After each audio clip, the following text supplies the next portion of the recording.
Medical show a emudo. Mark Jerry any the torchlight. I say a pono and impontre. I promise. Shia Mark Jerry OSEI AGYEMAN. And with the torchlight Jumedi so.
OSEI AGYEMAN and with the torchlight Jumedi so.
Mark Jerry OSEI AGYEMAN and with the torchlight Jumedi so.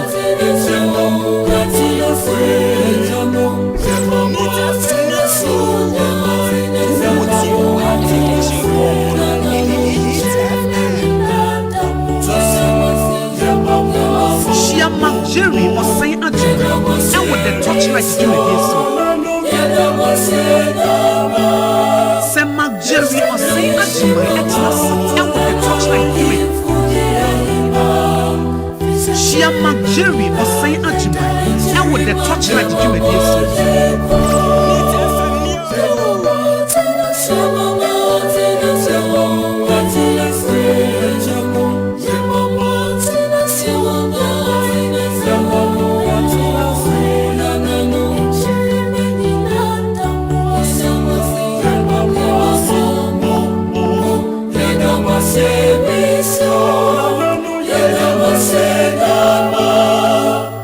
Yes,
And then you may Yamagana phone Yakwaba at the bar a torchlight so neat 100.9 and then a Benada.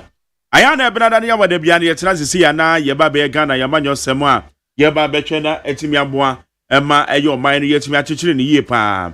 Na, when it say no year shape or mine, said the American, a year John Dramani Mahama, a Jane Nedjano, or Jane Nedjano, a yadia or Toto Noama. Na wahwe eye kwan ya obefa na wetimi amana ban no etimi agina na nan so na aboa ama oman na etimi akonkan enu nti se wotemi nka na ye nei wohwe ministers asoafo a womo interview o na womo veti womo e parliament womo ahye o madwuma ase womo hit the ground running policies ajedi ebesi na ni so normally bi o ha wa activate ni nyina na ye normal boa na yetimi de hu ba bia oman no ye de fini ye de akonti ye follow kill ye central for ye so ye follow ni ye pa because amanyofo no de wan wani tua say amanyofo no mo opposition a wo nsemko wo ba ben ma ano mo kasa sesa this time around enye no ne ye hwe anim say bisi because he see a ye central for they say ye putu amanyofo no their track they bia na make say wo opposition o so wa ben mo ye be hwe say consistency be ye adwuma wo kasa mo consistency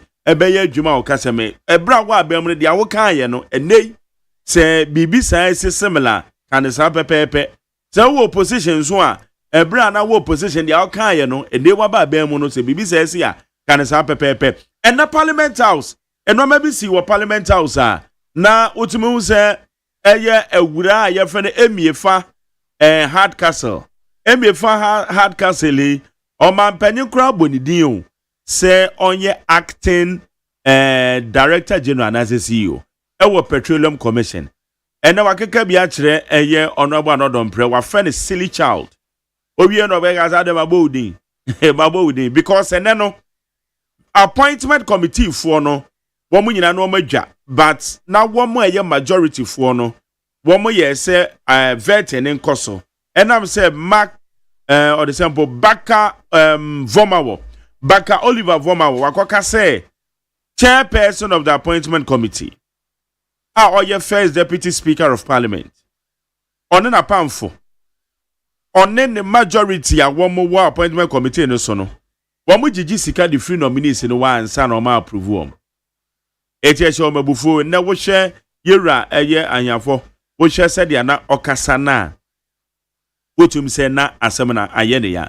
And I'm so on about on prenso in fact the castle to say they were feeling pains because sana eye former wo can say the actual what try to the Facebook on through that's democracy obeko appointment committee e krache ultimate keka say bia woni nyina so nti wo nyina so afakọ wo say lawyer be say maka say say branch we no or ya branch bia no normal bi ho me I disagree with him because baby a we sua de adu no normal bi ho ya to me me will be some na me hu ni say enam ne kwan mu because nyame adam na usua de the good level bia et say wo act as same sana branch yon no kwotro eye sojafo na hwan na wo mo ye we so police for car ki no akwa kotutu me I have disagreed with their activities ono anu wato abo appointment committee for no say o makwa akwa so you should go and prove it what you try Facebook na to bibia keke o ye parliament na wo no ye na to abadema omo ye na to abadema omo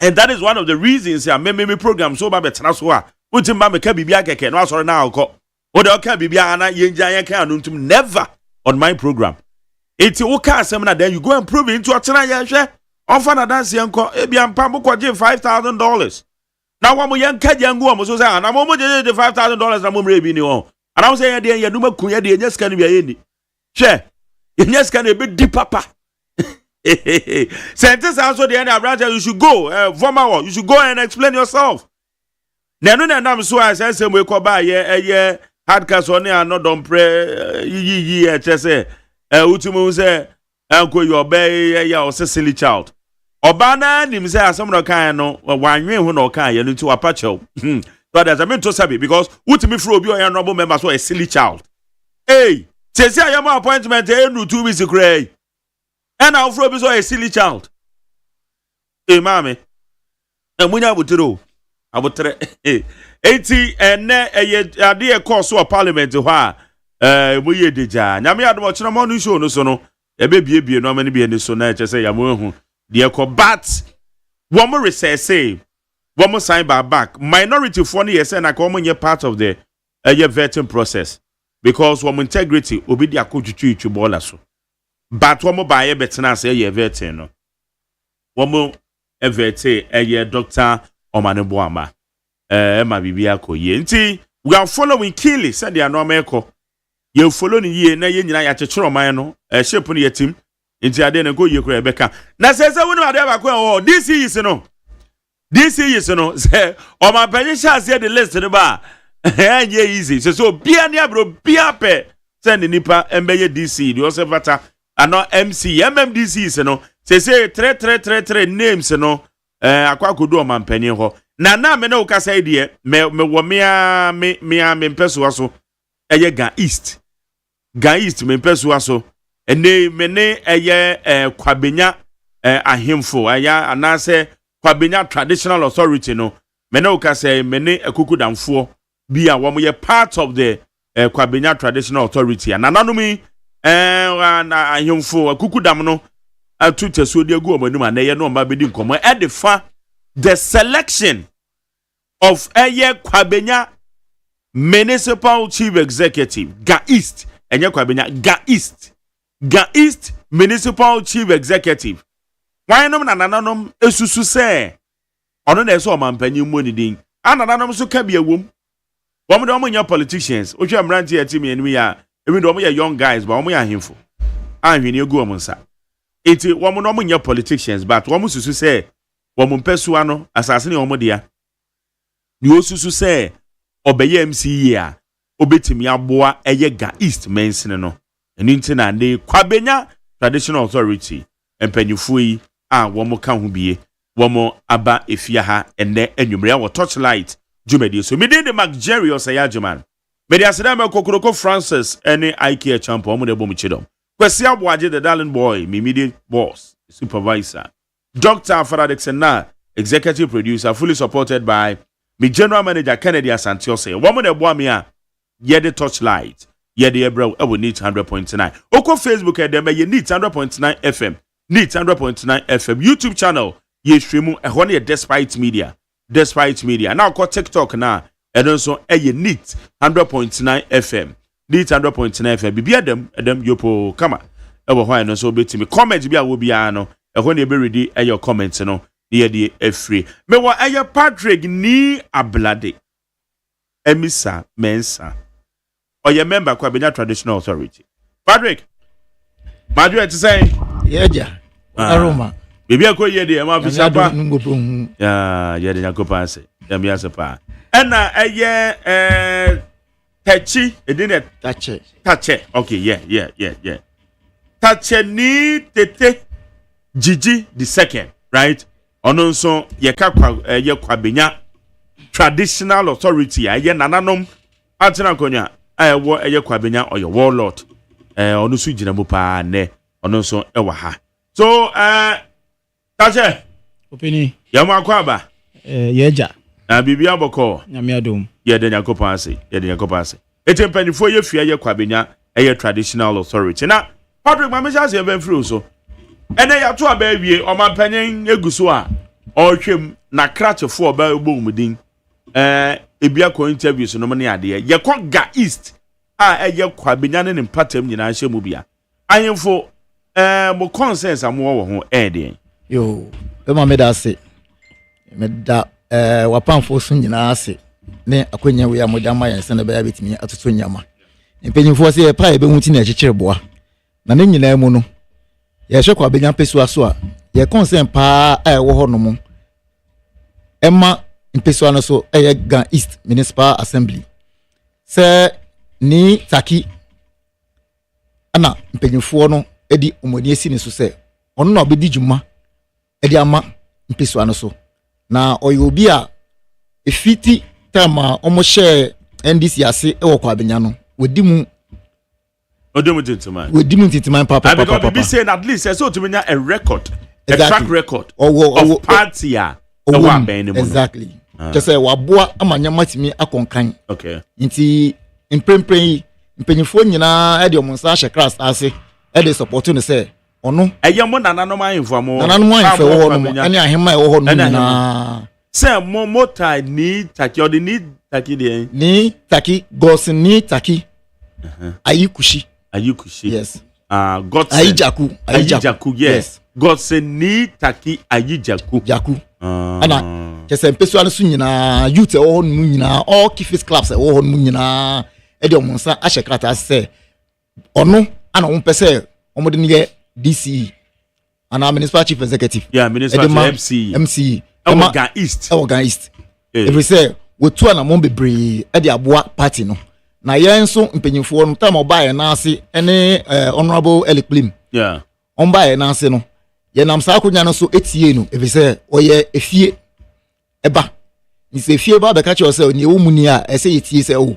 Yemfa mpenyimfo yi ntu anamo na ebebo aye. Nti etu anamo no sa nti enan se kunimdi aba. Ni ayesere ne se sabio se o hwe the whole Ghana out of that of the 16 regions no. The smallest region is Greater Accra. Na de bia na ese bia nyama bi won ma e kan hye kakra ye de adesrede na ema omanpanyin ye yewra John Dramani Mahama sempempre die omuntwo mwani enhwe kakra efi se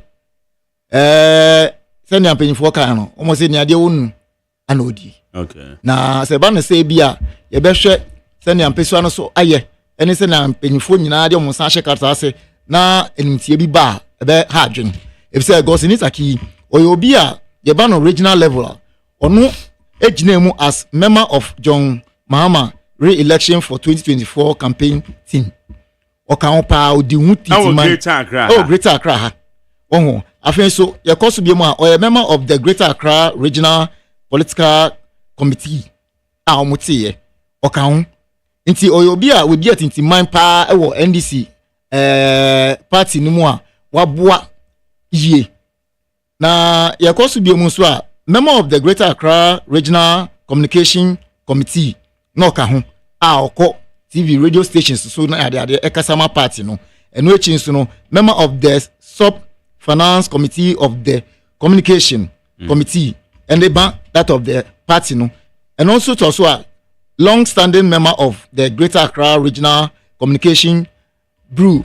O nyina no ejira ho ma senia ono etu ne husi wa o de boa party no na mprepre wono mo yi omuti nyina no ye do mo ase so omuti mu eyi omuti na so nyewo mu ne se yesre nyoni mu mpeso ano so ye ka kwa benya ye 75% ye indigenous no se ye hwe bebi a ono fia indigenous e ho no no ni taki edi matintiman pa oni ahemfo ni nyina ewo twaka a ema mpuntu ana mbranti ho no musu nyina ani so no senia anamontu bia ekoso no nti ye de adesrede ema ye mpanyimfo a omo mpiso ano so se omo makwan na yenyi yenua yeba yadanfo gosini taki na ombedi enim ewo Gan East Municipal Assembly hono ebi se ye hwe fie a ono ontimi hwe mafie nsei ana ono nso ontimi hwe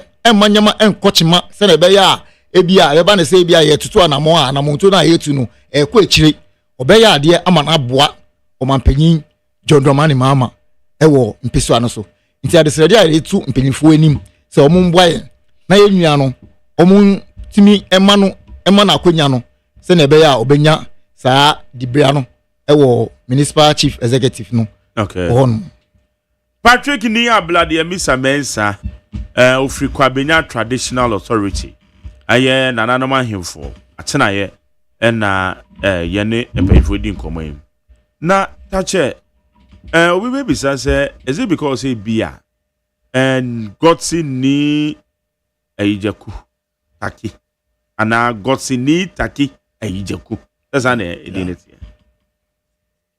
say bia munim ni nti na nananom ahemfo modem nsa hye nkrata asa support ana mugidi se obetima ye adwuma no gwa na bi wa o party ba party no be but MC adwuma no so no owo capacity no obetimi aye e de na ekire watie for so medom so ase de ntia ye nananom edi omusan hyekracha ase se omoma Godsin ni ayijaku taki say na be a ye mampeni a ya electing no obetumi appointing say onumbe di municipal chief executive Emma Domiko Ga East Municipal Assembly ni say yahwe no nanamu be kasa e che say omunim de omugina so yahwe no edwumadie ewo political field no so ama onukra no constituency level no wa gina ho say aspirant for Domiko Abenya constituency PC, yes, parliamentary candidate wasagina wo ediama chairmanship ewo ya peso Domiko Abenya constituency no ono asa agina ho ediama executive member eso edia ewo Domiko Abenya constituency no enti ayinfo no hwe we no udi omoba asem tu ho a omo hu say wade djuma ewo NDC political party ni mu enti se obi wo a esese onko gina ho emmom na omunkasa mfa ne so emma omampani a omugidi se omoba no ebetumi aye se adwuma no efi se one no oye ye omoba ontumi mfa unsa benkum enche ufie na uya ade nso na wonim se politically no party ni de eko every 8 years no and every 4 years mandatory no say Ghanaian say omumpe party we are omu di party for beba after 4 years omujiru every baby a wona unim say wo befie enti omu papa mu ni ahimfo ni nananu akonwafo ni nyina agye atumu say ono no betumi abo akro no enti eno omodo monsa e de ahye nkrata asede abone na yebisa unze osha Domiko Abenya ana se eyega East Mensini so pa yi amamfo ewo mu na yekan owo appeal because we amanyosem we de anya hini o amanyosem no ba beye owo appeal la obetime de aboa ne party ne omampanyin na se base obonidin se omrakwa because body the assembly members ebe confirm na answer. That's right. Or would that appeal to them? Patrick. No kwenya me anim nie or that appeal to them pa che say oni omu enya twaka bi. If say far back 2008 otutu ne nyama efa assembly onya sign is ali so be that of the member of parliament. Yeah. Obegina enna no oni omu nyina anya twaka yi.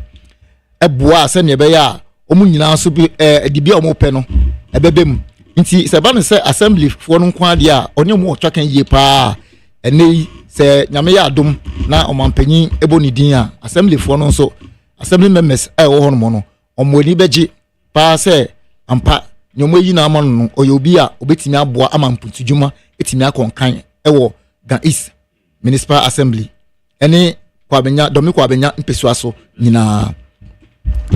Okay.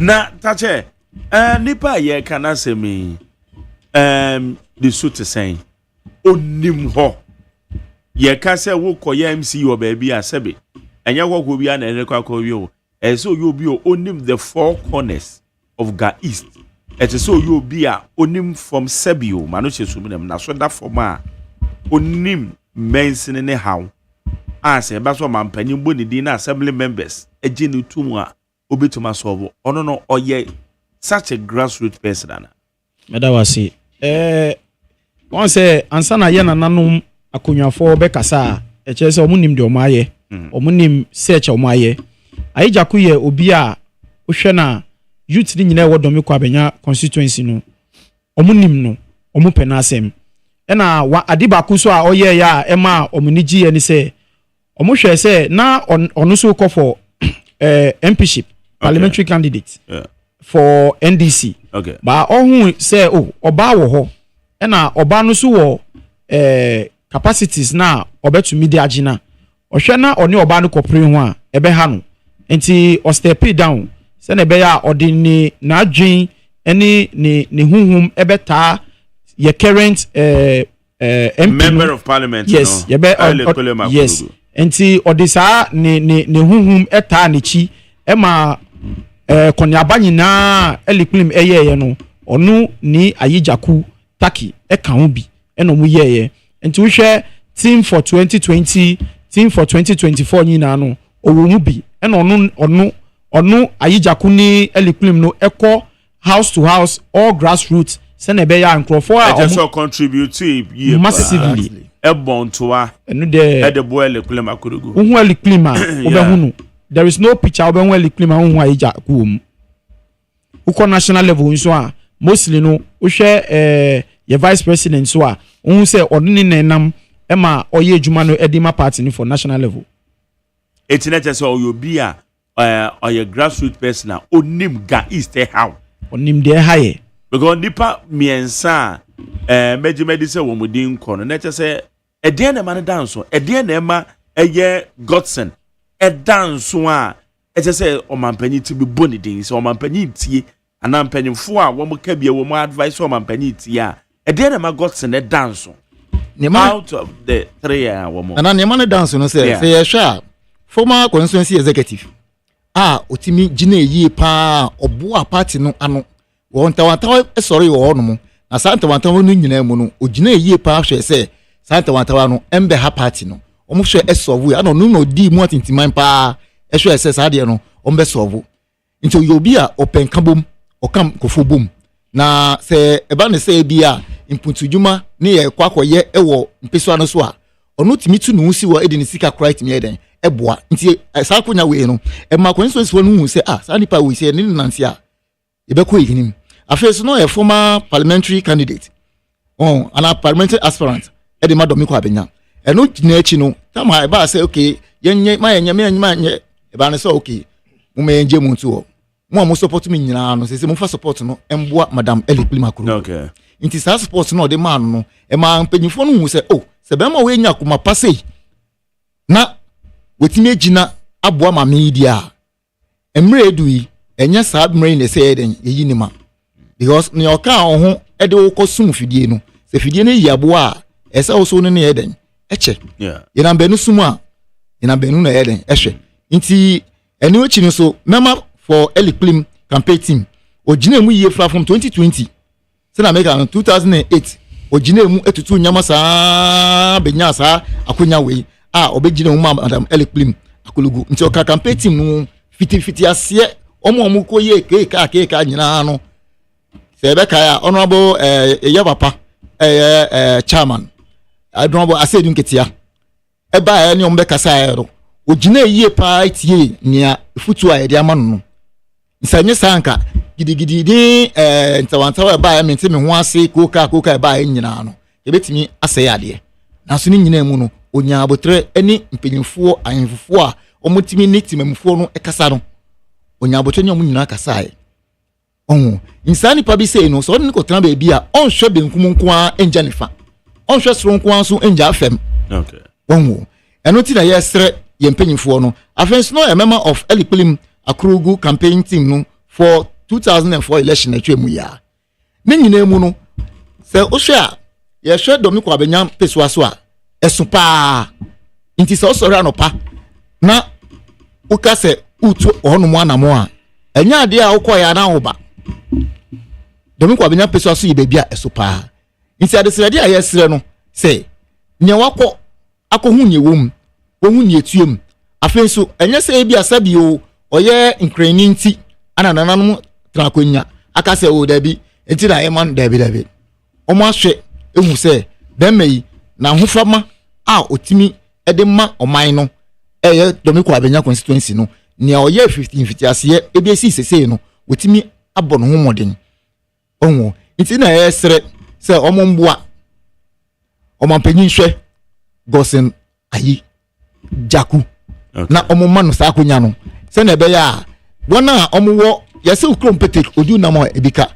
ana mpanyimfo so e wo no no se omo tu anamon na ebia papa yi odi odwuma bi na enkoyi a omo betimi atia no wo sa yin futiem e ka kire se wo yaji watum ye pese ye ni tu anamon se na be ya mpuntu a ya hwehwe nim e wo Dominic Abenya constituency no ye benya municipality no ye benya se ekoso na bibi ekochima omo betimi afre na ga se bema nya ho abotre a se wanye ni sei nti yesre ye mpanyimfo nyina ene assembly members wo Kwabenya electoral area ana Dominic Abenya constituencies mu omo nyina omo mboa se na be ya ebenya akonya no eri ama ye nua gosen ni ayi jaku.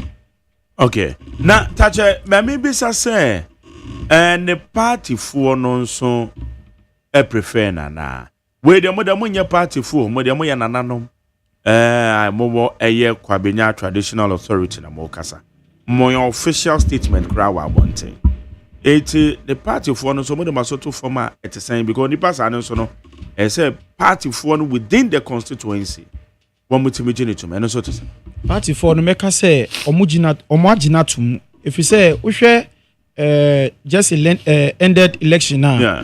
Who say Dominic Abenya tension no very high. Na cheye ansana your resource crowd no omutumi edba out.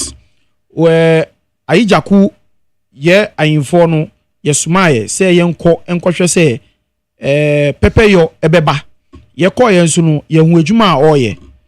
Say wa free youth no ka che say o ayijaku si mayenku mayenyese na yenye calm ba yenye vigilant enti se obi say aye adwuma ma ni party a ama party emarima ni youth ewo mu no gina atomo a ya info ni de ayebeka say aban no ana omampeni entie their grassroots ni kan if you say uhwa this is the first time NDC anya seat ewo Dominic Abenya constituency enti say one for correct representation amba kronuso a obehun say seat ni be shake but say odi obi obetumi atie nkrofo ni kasa ama onusu kasa nkrofo ni betie se ne be ya ejuma be koso yie no odi sa nipa ba na ejuma koso yie a ebe favor party no se ne be ya omukọ the 2028 election a omesumi agi sa seat ni maintain seat no. Okay, it's not just our roots, our party. Okay, so Patrick, then Sabri Obeka try to offer a Godson home, and I'm so and they said, yeah, my dear to me, it's the Amu can say a Kwabenya traditional authority, and yes, be a more faka crabby, David, oh, modest statement about I'm free, Yamu Casaba, Baje. Nana no be so best work as a debut, yeah, casa. Because we will casa him man in account. Exactly. Kwabenya him account na kwa du bati esika. Oka na ni nyina mu no se ye hwe gosen ni ayi jakua. Oyo obi a se akonya yi etimi ko emana ebeboa ma MP NDC etimi areteni the seat. Because se o hwe na o forma o de grassroots na yes, I mean, touch a kind. Yeah. Time, yeah, election results. Yes, no, not Kofu Puba, fi Taifa. Kofu Puba, fi Hacho. A Puba fi Ashoma. And then you know, as I say, ni grassroots no a work connection into. Obit me friend say, Bema, Kofu ne tu or some fine. Yoko Shiom. Atomic Junction honum ye hia nipa honum a ye ma bebre ye den esan ye se na be a enkofa oye ne bi enye den emba okay nti o ma ye nyina nkofo mo youth honum nyina enya abotre ohun ekosi se finally omo declare abano edema ye ura eleclim akurugu ye declare di ma no nti ne nyina mu no meka se o se sa abrantie so die a meboa Ojina ne nan so pa media me koba say ayan fufu nti e be femu ana e hwe boys a ehun say o we no mo no ye ka kire o asem a omutie na ye ni wonu so na bia bibi koso a o ka omutie nti ye mu bi o so mu hu ya o mpemfo ha si dey say etimi e den enya abotre na ne nyina ye ka ne say ye sere obi bia mpeso asofo nyina ayan fufu assembly members ye sere omu say onfa kuma pa trimpopa nkabom entai yenya ni ayi jaku echi se na ebe ya imputujuma ye hwehwe o kwaben domi kwabenya impeso aso no yenyina ye nsabeka afenso yenya mba no mu nso a omo market Taifa market ana domi market omo nyina nso senia madam Elikpil Makulugu eba ho no mo eni mo beka sae senia Gosin also eba ho no mo eni mo beka sae no munjia sa akoma panechi mundi sa akoma panechi na mutimi emboa na ne nsa enka sa akonya we ni nyina mu no yewura John Dramani Mahama ye ma no good luck say ejuma oba bedi no otimi dujuma no na ye nyina ye nya akomatoyim na domiko abenya emfa ne tuma pa emfra ye street light a ewo ho no ma enye ejuma ne ade ni nyina enye ejuma say na be ya this white we are on the painty ekwan su ni ade yi ni nyina ebi no akọ off photo se da ya kwan so no enye easy omo ye road service na ade na say omo ba biom yesre se nya sa akonya we ya e be sre na omo mboa na ye nyina entimi enya motorable road a ede asomdue ene pepepe yo beba makuma so ade da makuma so papa a me pese se yewura Gosini ayi taki onya akonya na nkabom a ye wodo me kwa benya no omani ntumpon afeso ye hwe hospital ba ko a esi ya aboa yen papa Ghanaian hospital East, yeah. Sa hospital no aboa ye radom Dramani Mahama ye da na ase so this ade no edom yen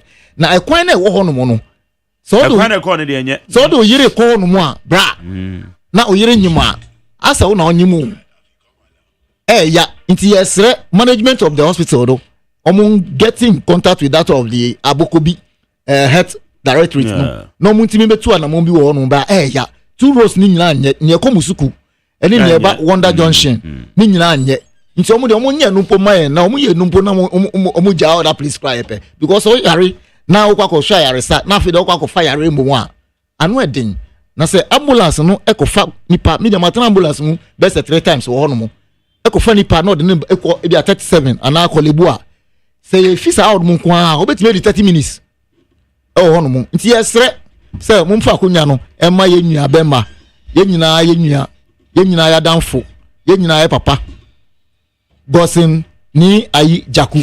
Okay. All right. Tache, oza de na wo beka ede etwato.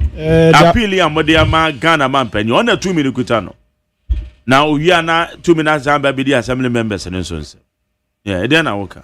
2 minute de ewo mampeni nsem ba ewo nsem so no ye beka se ye panacho sre na ye sre se ye pa obi a obetie dia ye beka a ye kasa ompuniti na ye kasa dia ye beka se onyema ye no obeye amaye menwa no so kasa no ka about ye road ho asem ene de eyade a ha ye pa na ohwe kwabenya nso a kwabenya aye se the center of Accra and I say make I say the center between Accra and other regions na kwabenya otumi fa kwabenya de kokumase otumi fa kwabenya de ko Ebri Eastern region is Agyeman na kwan na esese emfa true kwabenya emfa ketase enkopie Ebri no enye bakusei o ma be commission 2 times o ma be commission 2 times within the 8 years no ye hu hwe omo badri so ebe pamu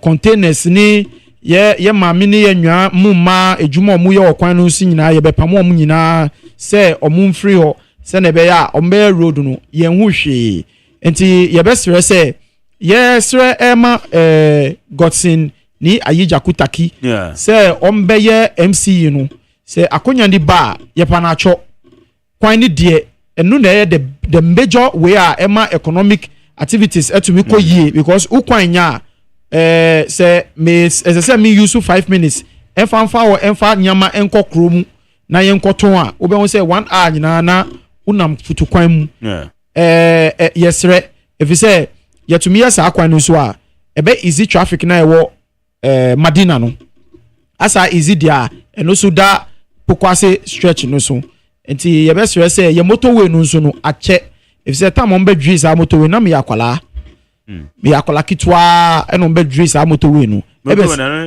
dia ebe free pokwase afa ridge junction akosi ridge junction na me yakola kitwa manyi yes say no yes free pokwase na akwakoko pie mu wo ridge junction yes na me yakola sese de manyi adani peni aware enti me pom acho omuntu omini hwe sa road no so maye se na be ya ebe boa ye kro no the Abeka Sunu says street lights nunso ye pomacho ufa pokwase ufa from kwabenya a wo pokwase a unhwe se o light nye dia ende ese wonko ne bro unhwe interchange na mu ye nunso no endi years bia street lights bia niso nyina asey enti e be sere say ye roads and highways for no emunti omuninsa emfantu sa we nuso maye na youth employment ye pomacho asase wo ho ye wasase wo kwabenya bibi o mu peso mu mfanye no ye betumi dia mom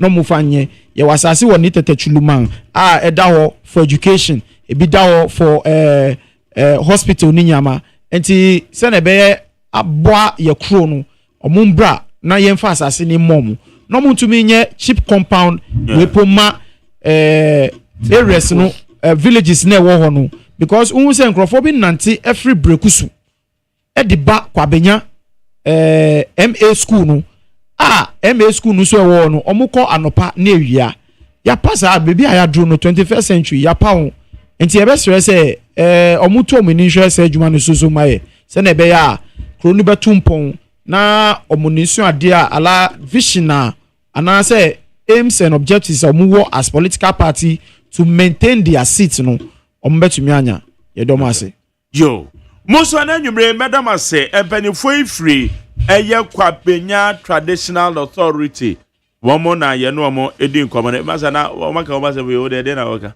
meba womo fri eye kwapenya traditional authority eye Patrick ni ablade ambisa mensa na eye tache ni tete Gigi the second no so womo nyina fri eye kwapenya traditional authority womo de womo say obi a womode wo maso ato fom womode wo mani adi nachi se obetima ba be ye municipal chief executive ewo eye ga east ga east adome kwabenya asem ne ye kan ga east empeso ane so no eye Godson ni taki ayijaku ono eno mo gide se obetima ye adwuma na o ma be ka no ho asem a we nu ro mo nyamanyofo mo ahemfo eno o ma be ka sensem oh has now only a little you find yes they are more candidates on your fine only a fine pa odi what my pa e de man MC bi so how ba wan hwa no ne MP no mo ko and then found so more party mo so many party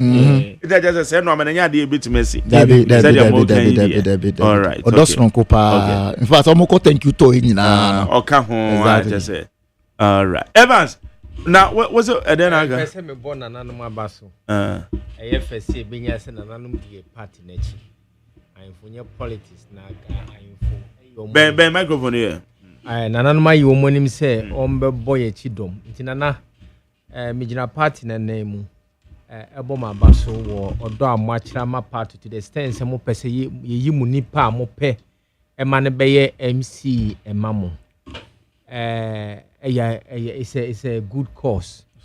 Na mbesre say we are up and doing say benya ni papa appointment no it will go in right. I have meeting won say yɛbɛma ma appointment yɛ mo me din nti me twɛn sɛ yɛbɛma ma Also twɛn sɛ ɔde me twɛn sɛ me so me din bɛba ne yɛsrɛ ne sɛ Mark wobɛdi for the past 8 years I've been coming here obi antua ameka ne hia sɛ yɛbɛgyina ma party no nti na sɛ na about sɛ bi wɔ hɔ ɔnsom party no ɔbɔ ne brage ne pia me gyina mo degrees ne hina agu fie bɛde ne hina ato nkyɛn sɛ yɛbɛdi party akyi na ka bɛyɛ sɛ masom party na obi ɔte ne fie wabɔ ne bra ne ayi message nkyɛn de na bɛsi hɔ ɛne deɛ yɛya me call deputy general secretary one of my messages me kind say the leadership of the MC should be appointed among the leadership of the party within the consensus.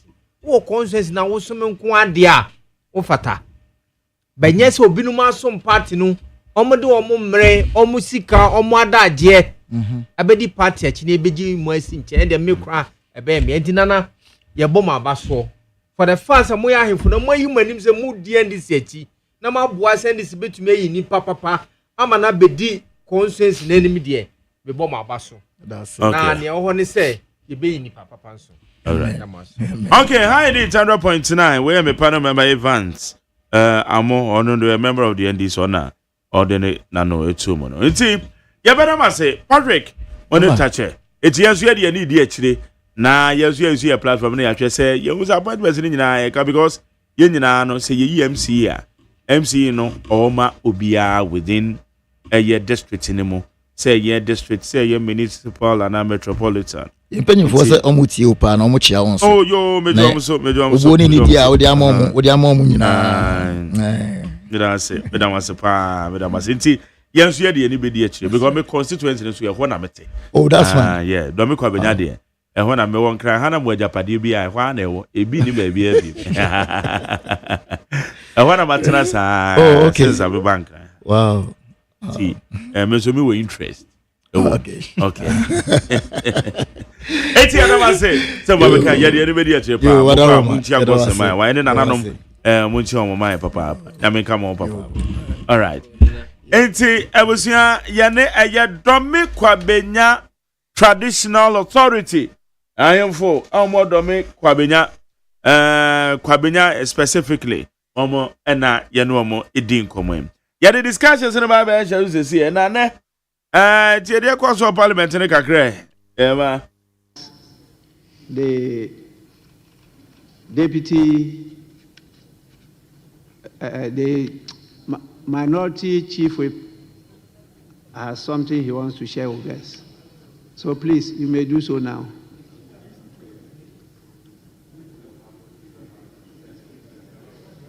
Speaker, let me thank you sincerely for indulging me.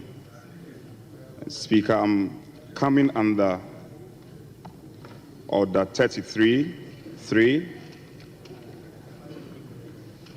and further Order 33 and further fortified by Order 30 and 31A.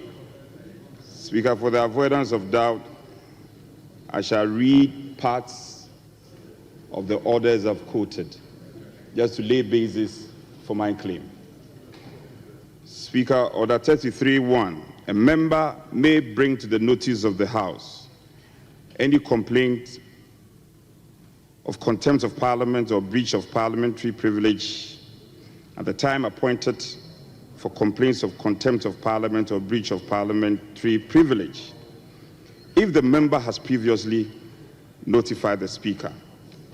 And Speaker, going further, Order 30B,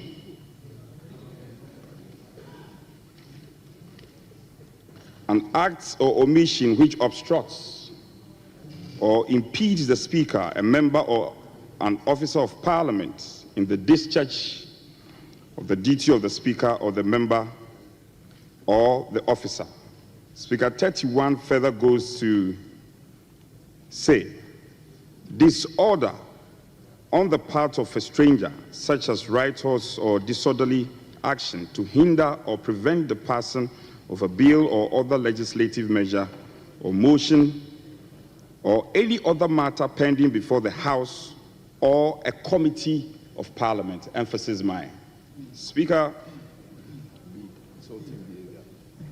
And going further, one can also be armed with B. Speaker, anybody who knows me in this house knows I make my case forcefully, but I respect authority. And where balance of power lies, I've often shown respect. And dedication to this house, respect to the other side and colleagues is not in doubt. So not to belabor the point. This morning, we were on our usual duty on the appointment committee. There was some disagreement amongst us. So the respected First Deputy suspended sitting, and we engaged. When we came back, minds were not meeting. So we suggested humbly to the First Deputy that we should further take a break. Speaker, I must fully disclose that the nominee who was before us, the Honorable Boama, is a long-time friend, way back in our leadership at the Nooks. In fact, if I may, he was somebody I took interest in. After my leadership as the Nooks president, he was one person I supported, and he would bear me out to become the Nooks president. So, in the face of the disagreement, I felt I should reach out to my friend and tell him that it's not personal, it's not about him, but it's just a normal disagreement with parliamentarians, so he shouldn't worry. This matter will be dealt with. I approached him only to have a rude shock of my life. And colleagues, we need to take these matters in good stride. We are all MPs. And what has happened to me today can happen to any of you. A lady I have never met in my life, only later to be told she's called Victoria Mfa Hardcastle, who is the acting chief executive officer for the Petroleum Commission. Speaker, I didn't say a word to her. I didn't provoke her in any way. Suddenly, insults were being held at me. Silly, stupid, useless. At a point, I thought they were referring to somebody. I turned.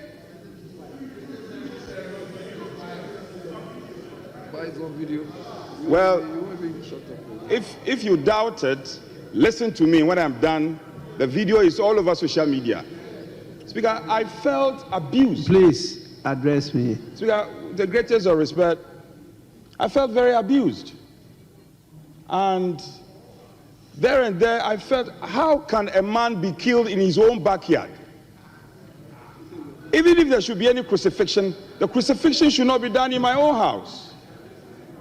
So reasonably, I reached out to the chair of the committee and reported same matter.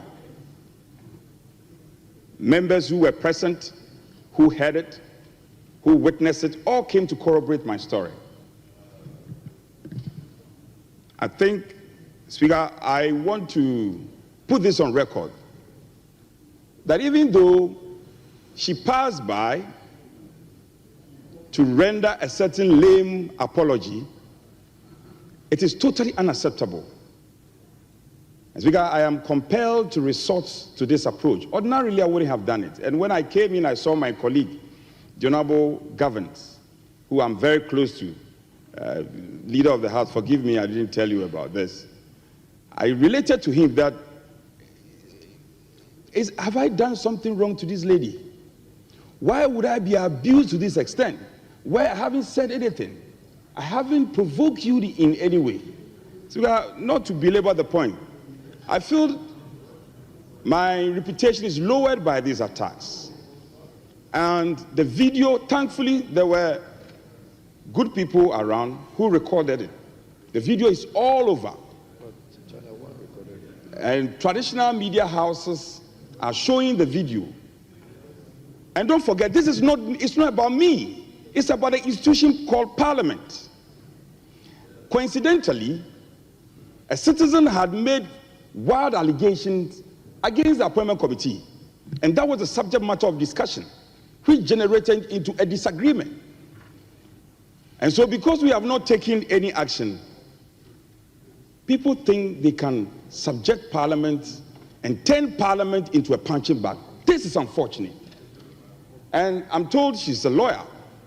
I was surprised the attitude she put out. Speaker, I am respectfully bringing this to your notice and further invite you, Speaker, pending the formation, I'm fully aware we have not constituted our committees.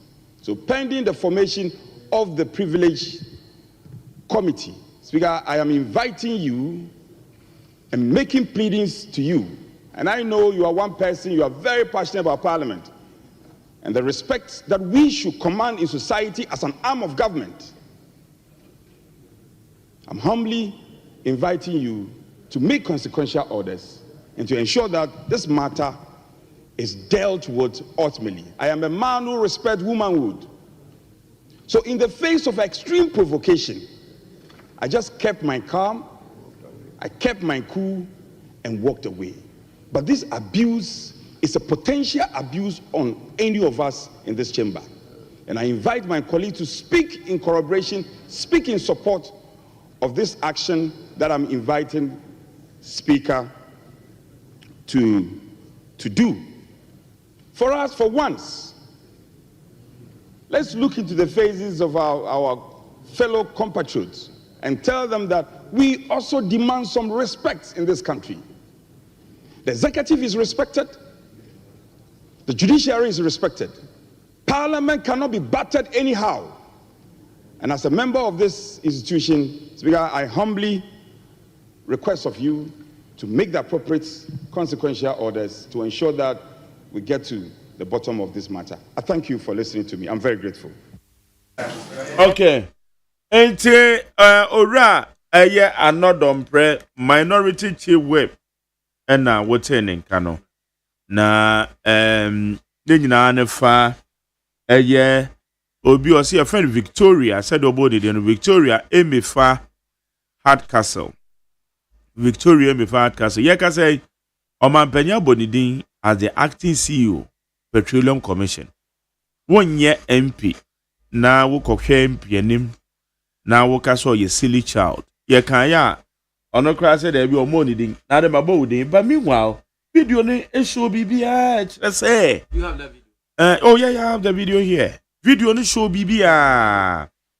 Video no e kire kwanya emefa Hardcastle obi drawn attention obi sa anasem sa ide na ekoso say is not that silly child a video no mo so em so kika se bi ka so just say inti no na enam so ma ayowura mahama yarega kura ka say ebe we die wo mo pa honorable anodom preacher pa but honestly honorable anodom pre so one kashwe when dinner time kashwe the okay and say you hear from me.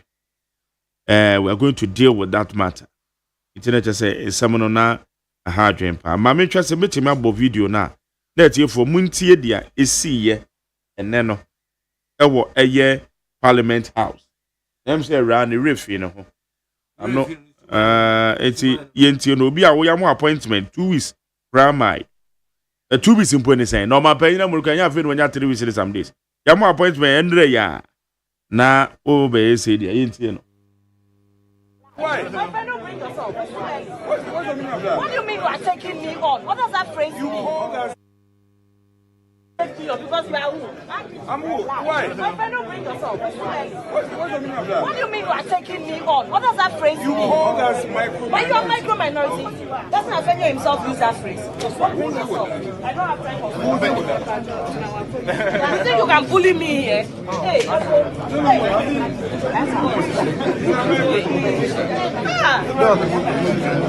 No, I have no problem. Not this silly can come and bully me. You heard the word she used. What called me silly? She called me silly. Are you a silly child? No. We will deal with this matter. You called me I silly. don't have time for you. Good enough. No. I'm not. Did I mention your name? Why are you taking a hat on your head? Did I mention your name? You know you were fighting on TV about this your seat. You are coming to flex over here. Did I mention your name? You cannot call me silly. Did I mention your name? Did I mention your name? You can carry a cross you want to carry.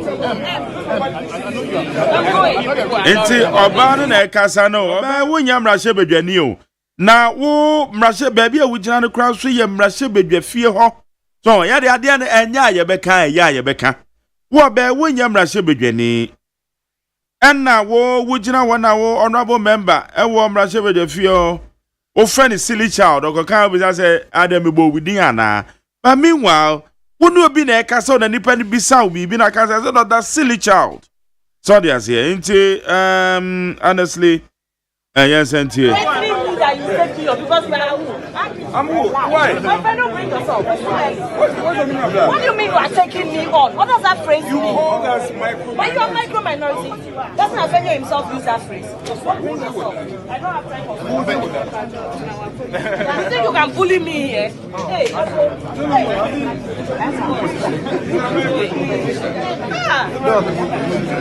No, I have not a problem. Not this silly can come and bully me. You heard the word she used. What called me silly? She called me silly. Are you a silly child? No. We will deal with this matter. You called me I silly. don't have time for you. Good enough. No. I'm not. Did I mention your name? Why are you taking a hat on your head? Did I mention your name? You know you were fighting on TV about this your seat. You are coming to flex over here. Did I mention your name? You cannot call me Did silly. I mention your name? Did I mention your name? You can carry a cross you want to carry. I'm going. If you I'll send someone. Okay. Enti ana de si ya awo mrahye bedwa fie ho ebra Mark Oliver Bakavoma wo ono amono kra ose majority eye NDC fu a womoti appointment committee no so no womo ejeje bribes edi free eye JDM nominees hwan sa na womo approve eno na enam so kra ma eche se ne mrahye bedwa fie no na enya asem keto mebo voices ni bia ma kakro chena do pan so no ye other voices bi o ha yebebo na honorable maybe Sama Frimpong or your former Eastern Regional Minister kanena or ye DC ewo new abrem enfa no gina o ne kasa eboko mema me de ogina honorable anodon president so honorable nyabotre no mu nyina epata no but honorable mama yarega kasa de afa ho a kire se entwe wo mu nyina de chewpa de ama eye honorable anodon president minority chief because mu hu se entwe yie wo nyam rahye bedwani na dia me wawane say wo ya ma appointment enre ya na ba begina na wano chape za no hey politicians is we na ebinum o enyo mu nyina ebinum we kran bodo ba jwa bia na okay Evans me wa kwa be say Abini ameje oso we go here Yamiadum yeah comment on this sadia we see honorable mama Yarega kasa in fact for be braving yamame comfort do you wakasa dia found because women caucus no so no or down no ewo one more friend more so obehwe na woman deal with the matter woman you the chelpa e dia ma honorable anodon pray well your comment because it's really me fan chie mu do ma me national chairman Yorua Johnson Sweden Katia na min chia me party ma na menkoswa mfa boss body ma yenuanom ne party fo a ye gina mu ade party na ba power na me hu ne amenka mfa asemi hu meti so ka se a silly child meti sa asemi no na eya asefem kakra se bra ya bre na ye de party na ba power na sa nima we ebesi enti mesum pese mede mesatun say join leadership of the party nuanom ayarega ene madam Comfordoyo no ma e de a chepa ama yinua dompre in person no actually he lost the election But that doesn't mean say you have to speak that way to a man. And I will extend that one to our appointment na ye no. Mesre those concerned in appointing. Dr. Bisu on cancer asemi. Minia Barbara Sewa, he will never say this. Ruth will not say this. He will not call anybody a silly. Barbara will not call anybody a silly. Ruth, I'm referring to our women in leadership in our party because they know the pain, the difficulty they go through before working for the party, before they brought the party to power. Some my Madam Doyo Onye, Miamedofo, Queen Star, on cancer semi, because they are politicians. By appointment na ye those in charge of the appointment no. Mama ye say we have given the right people a position because NDC, the leadership of the party, have all the professionals, all the qualifications from branch to constituency, from committee members to fake members, all the qualifications you want. Yahweh yene kefa nkrofo bi back doors because they are our friends, because we know him or her. Now he hasn't go through the process. I was telling you, sir, for the past 8 years, we have been coming here to talk for the party, to speak for the party. Yenim ohaw ne abobo ayakoma ansana yede party naba. We have traveled across the length and breadth of this country before bringing the party to power.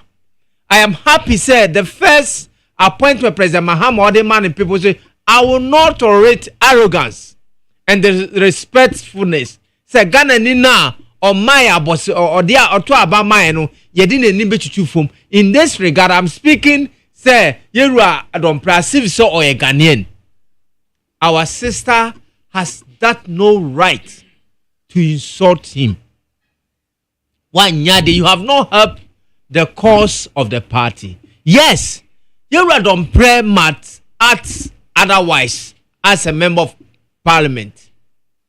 But that doesn't mean say Oba Ubetuanu Akachen say he's a silly child, a mature person with wife and children, with a family dependence. Oh, that's why Sabano crisis here. He lost it. But that doesn't guarantee you say you have to insult him. What we are party anymasi. Now, me person me joining the well-meaning the leadership of the party and condemn this act, and we are not for that. But see, I got a phone cry say we are not going to that street. Say more did to me dear no my no. Yedi manim ebe chuchu form. Enti, let me take this opportunity to apologize to the minority, not only the but the minority and all men. Say. Yenya bano akasasa edietia member of parliament in that nature. Yes, say MPP penifo enje mumanenka na Ghana fonso emfenche na emane sabium. I am very sure President Mahama will not encourage this thing. He will not. Naira, sister Mahama, what's the name? Vicky Mahama. What did he say? Sakeno. Say now work less than 2 weeks. Vicky Mahama just make an intention. He was fired. You go and sack an MP. You go and insult an MP. Why me? I think because he didn't go through the mail. Because I mean, him say Barbara. Say why will not say this? Hanabisu will not, yes, Omokasa, they are politicians. Omokasa, but giving a direct insult as a woman to a certain member of parliament at Parliament House. Oh, wait, yes, Renu. Yes, Renu. Inia ba. Antweye. Inia don't pray. Yes, Rose say Antweye. Enti, yes, say, Onfanche na. Emanuko. By assistance, say, his lesson should be proved. The necessary legality should go on, say. I know Odom Bread did not win the election, and the law calls you take course until it's been proven guilty. As it stands, we should take that case to court, and the legislature, the judicial have to work on it until the right thing has been done. That is not NDC. That does not represent our party. That's not what we stand for, and we don't mean to go to that tangent and say, "Yediano oba ye mani bi, do mano ebe ma a member of parliament say Olusukra, former member of parliament, oba catcher say or ye silly child." Until I have referred to a woman in the party say, Barbara Sewa will not do this. Hanabisi will never do this, and many other women in the party, those who have gone through the mill, gone through elections, gone through processes, they will never speak this way. So, on behalf of our party, leader of the parliament, Yarga Kanu, yes, say, Mama Inyai Emanenka. NDC does not mean say will be arrogant. The president himself, the first appointee, he gives them that caution remark, say, you can never be arrogant and be part of this government. And the lady should be very careful and find a means of retracting and apologizing to our brother. And I know there will be action taken against that act. Because Baku says, see now, Yansanwa, I bet say, we don't want to stay in power for only 4 years. We want to go for about 16 years. But when you start insulting people, who says I will take it up? You hear for us. They need opportunities on the first one. They press on Besamba. They want to do all that they can. Any short mistake be a baby. They want to take advantage of it. So therefore, we don't have to allow that thing to happen. But I have this also a passionate appeal to the appointment committee. Mesremo Yabre. And Sunday the party, but me see Yabre because I'm part of it. And all those leadership of all the professionals, all the certificates, all the qualification, we have them. Until let's go through the media party for now. Aye Jumano and Sana Yako outside. Obi ordene mre, ordene sika, ordene asom party no, ama party na aba power no. Onye ni enfata. Now it's like a reward to the work that has done. Rather than going to take people, if you were in office, why in Juma and Rachimiti said they were complaining about new GRA boss, say it's not a party member. Yeah. Party supporters. Yes. Say it's not a party member. If it is truly, because GRA is not a small position. That's where all the Ghana's monies come from. So if it's truly, yes, he can be a party member. You were a branch executive. Now, man, this happens. While we have people who have gone through the country, have worked hard, almost to Omunya as our position. Is it the party people think that it is true the man is not a party member? I support their cause. Me, I support their cause. You support their cause? Yes, because on one they don't cut now. On man penny a book. They will caution the person nipa ko born in Dibe we say. Others or baby or fa kwa biso. Or for back doors being on inkrofo bi didn't come on omobuano. No wakatna ho. But party for now, a good party no more yedwa. O mo ani di party nechi. No mo hu nipa e some party no. Nti o betu asuma si on kan ho. O kan ho kra. Emna ye ko party adwuma no not in office. Nti won ka tra office enka say ya bre no ye fa position ma wa bra nkrofo a e de o mo mre o mu sika da je e di party achinya ba bi nyina de. E de me kra sa de ne de ntwaye. Nti esre no near party members ne say on your party no.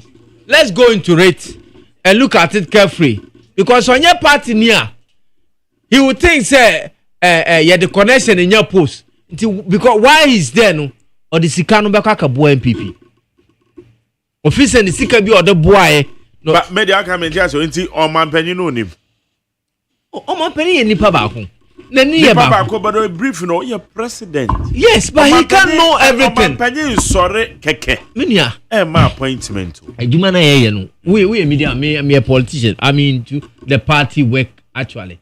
You will not know those who are working. You know them. Who call regional? Who call for a year juma? Who call consensus? Who call for a year juma? Who bad national? Who call for a year juma? And it's a winning ma.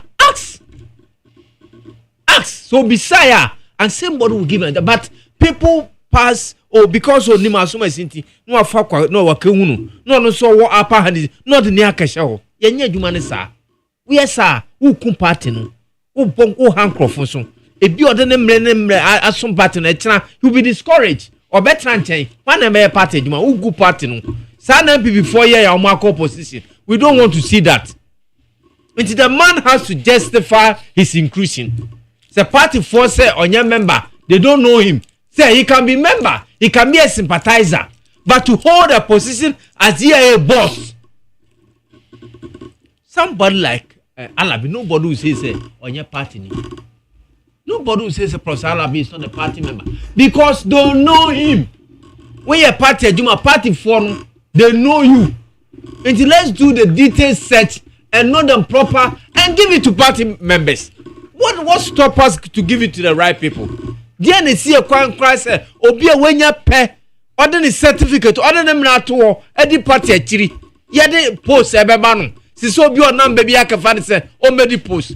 India ban or one more party Jumano. Somebody say technocrat. Everybody's be crying masters too. Me a PhD. But I'm a politician. Doesn't mean they have to leave me and go and take somebody from somewhere so many posts. Well, Bra have similar even sometimes higher than that qualification. Now me a party Juma. You see, until let's have that eagle eye. We should do consultation. The next the BNI is there. Let's do the background check and know that's the right person. Not only are we doing wrong, but we are hurting the party as an organization. Because we'll be the name party. Now, Odina also be on your way. Yaman post it now on yes, sir. Oh, my dear Chilcra.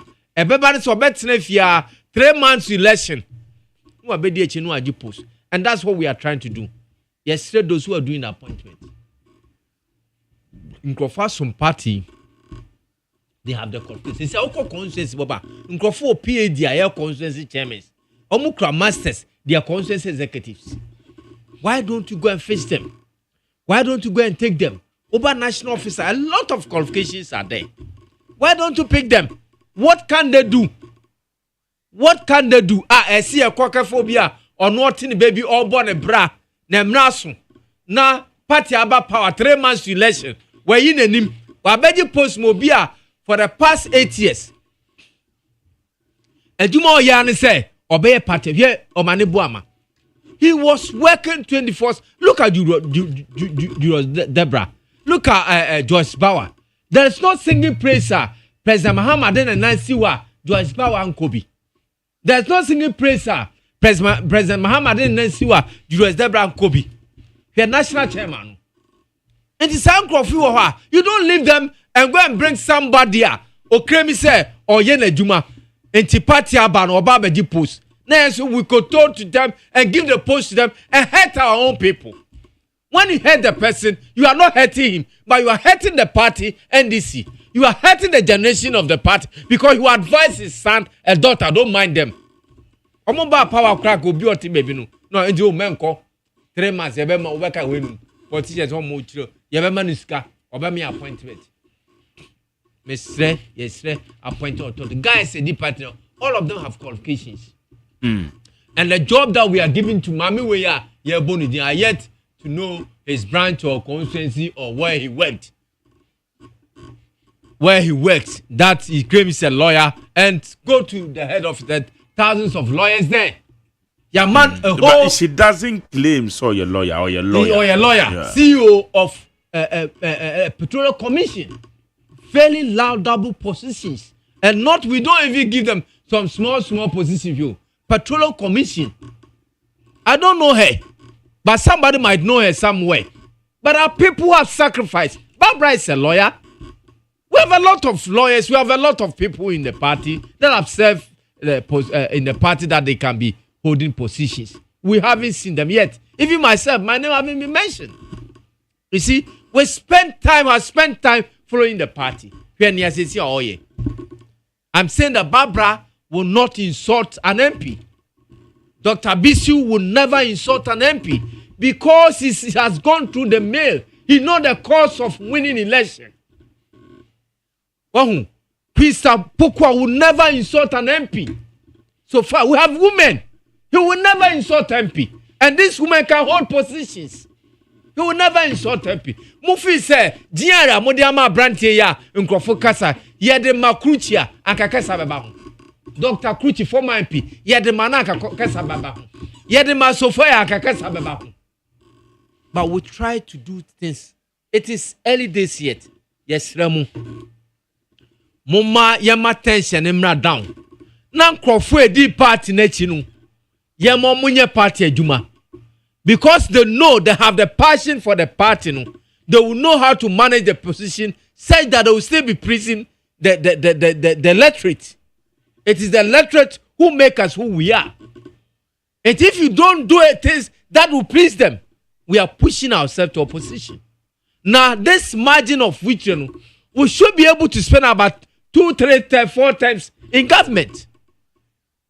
Say, yeah, I say to me, 2 times in government. By the time we are drawing to 50%, no, not ache. Let's be very careful about appointment. Don't let us create hatred for ourselves. Don't let us divide our party because we know somebody, we can bring him in to take a position. While the people who work for the party are there. Mesre, Ubia, you are part of the committee of appointment. No?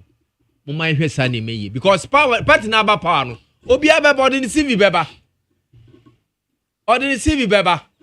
But yeah, Juman and the Abu Cope Fu cra. When you be cram and into Fu Mao. Alma Santa Yakwa. We sleep in twice in a hotel. We pay in a hotel. You see, no be best sacrifices are near Tikamu and a payia a didier cra.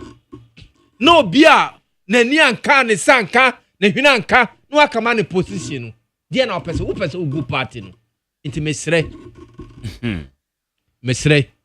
Mama Yan for a year, Juma or party. No, Musanka. Yeah, not only says here, Mo Musaka, they have the spirit, the love, and the passion of the party in them. So they will handle the position. Okay, they will never insult an MP. I'm saying that Barbara will never insult an MP. Hanabisu will never insult an MP. Sophia will never insult an MP. Queen Star will never insult an MP. Doyo will never insult an MP. Because he is part of the system.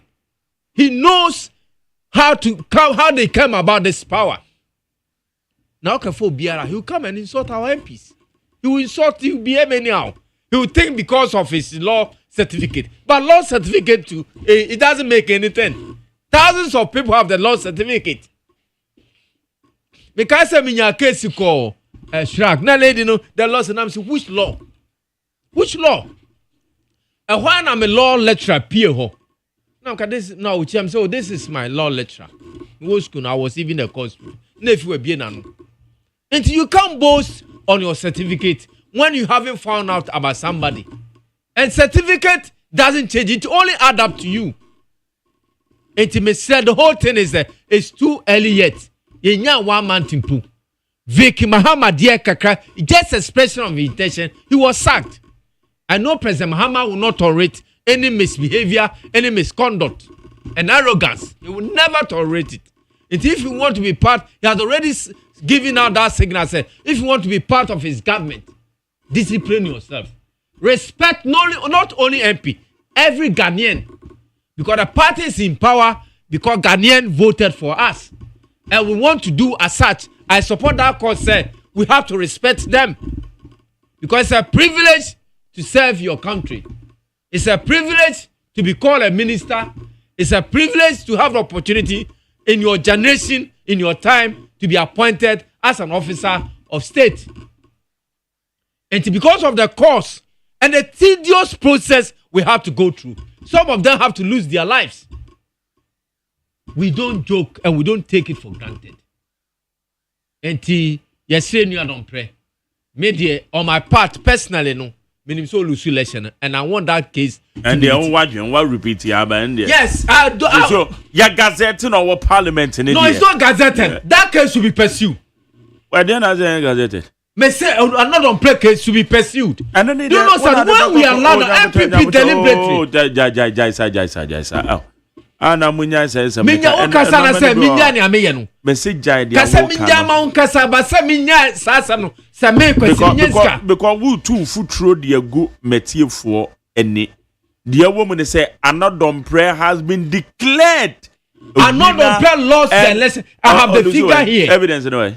Evidence where now. Me say me wo figure no another prayer lost the lesson. Court na mo de be court. Because another prayer has been gazetted as the member of parliament for a year in Sahoma do ejiri. Nti say wo reservations a court and they say the container make say men kase will lose elections. We lose elections anka onjina parliament house or as far as over he has been gazetted. The official results, even not on this official results on TV3. By who?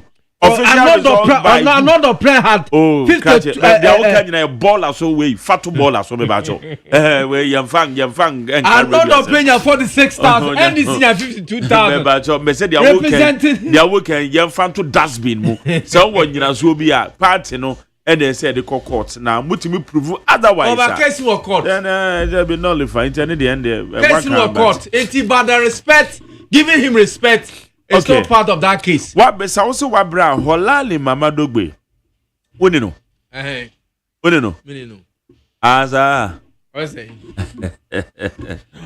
oze me gan show say ya bedi ewokule holali so de minim de otimi it was am gan to brief you be didi and yes it is also what bra na unya post holali say me gan show say bra be didi na kra wonto no kete mi tia no but yes remu say obi obenya position no hwe ya bra na ye de party aba o emu kasa na ye tia na ye ko ha na ye bra pa nti yes remu mumma ye feel but what do you lose for respecting a person? You don't lose anything when you respect another prayer. If you don't insult another prayer, it doesn't change your position. You are privileged, you have been appointed to that high position. Despite I don't see so much of your involvement. So what do you lose from disrespecting, insulting people? And that goes to other appointees, you know. When somebody comes to your office, treat him as a king or a queen. That's where we can stay in power for a long. You have power for 2 full terms, 8 years, 2. And send your opposition. Oh, it's yesramu. Yesro bi obenyo po meme ya momidi na mesre eyura esedu nketiasa mesre no omo wode no mo ame. Oh, na yemfo buoma Ghana for pese ye mam kranche say we are ready to work. Ye de obuo ni ahobrase abesomo mo. Aduane de kakra bi ebedia na yepe. Enye se be wi Ghana sika. Hwe no achi revelation na menu aginapo edeba. Oko national service baby. Oko educational. Almost say MPP advances over 5 million. The true record is less than that. Ye baby says ye man. Free education say be man aye fair. Enche be public dialogue. Who are doing be afa boa. Ye be economic forum. Who are doing be afa boa. Na yensi Ghana. Say na president yensi ni penti ye ma Ghana enye fair. Emma other part of the world musun to Ghana Ghana or Metna Ghana. Because I've relocated to Ghana. It's a pride of that kind of thing. Inti yesre. When you appointment, don't abuse the people who give you the power. Powers of state emanate from the people. So you are just entrusted with opportunity. I call it opportunity to serve. They say they only give you opportunity. Say, Evans,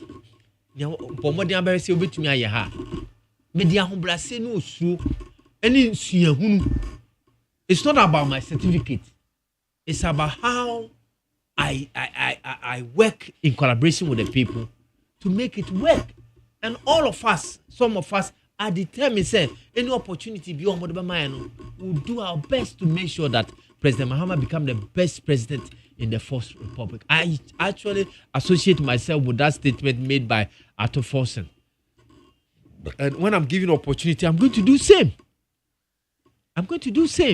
Say bobo modern die biara hombrase biara obuo biara a yede be ma ama Ghana be kra behwe ama President Mahama Juma yeno ayam remreme ama a national chairman the general secretary Rafifi omo Juma kosono.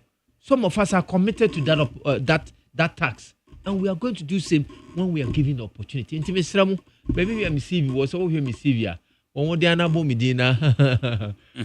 My so I already say. And so abre. Ya bro minia. Ya bre inti we say obi hu ni oye na wonya opportunity no person ni aye no person or de basaba so de atemdidie ne na ekeka obese na hu ni awon kan kire no. It's our days ya the ID party actually abedu samre. Inti ye nua don pre well election no ba yesro fa che. Una kra the way you were handed that case say we should postpone sitting vetting today. I wasn't happy about it. Why should you postpone? Yeah. Sir Mark Oliver on the Mark Baka Oliver Bomao. Ne samo kan ya otre say omo jejejeje. Ade mo de. Ansana womo aje ayewe no atum nti enu nti na ema no ekasa ema minority ni yese womo suspended the vetting womo suspended vetting na omra na yenhwe ombe omfa nyina so no yemfamra so first citizen Francis Osei Hardcastle's behavior in parliament was unacceptable and embarrassing. Her action insulted not only Honorable Dompre, but also the parliament and the people of Ghana as well. As the constituents of Ms. Ahmad Wadri, she should be referred to the Privileges Committee to face the consequences. So why are NDC so quick to disown their own just to please MPP people? This inferiority complex or what? You really think if Oslowuso did exactly what this lady did, MPP would descend on her? Let me respond as to this NDC comment. have done. So shocking. Just listen to what the NDC guy in the studio is doing. So disgraceful. How many times haven't ladies and their men alike rain insult on NDC people, including Mahama herself? Let me respond to him. Minia, you are not. Your friend Paul Casey. I brand you Udimatem back on Facebook. No, Jano. Minia Paul. No, let me respond to him. NDC, we are servant of the state. And look at our leader. He speaks soberly. We don't insult and we don't abuse people. We are not pride. We don't say we are in government. We don't do that. We esteem the people of Ghana, and we see what we have gotten as a privilege and opportunity. So we cherish, so we acknowledge the source of our powers, and we don't joke with it. Minya Paul, Opesoka say MPP and they will not descend. That is why they are in opposition. They lost 2020 election. I want to tell Paul say MPP lost 2020 election and they lost massively in 2024. We don't want to experience that. We don't. If I go contrary to the ethics of the party, I want the party have to descend on me. Look, when they descend on me, do you know what they are doing to me? They are helping me to become a good person. They will help me to refine myself. They will help me to behave very well. So if I offend, make a satre penibia anyhow, the party should descend on me. We don't build arrogance.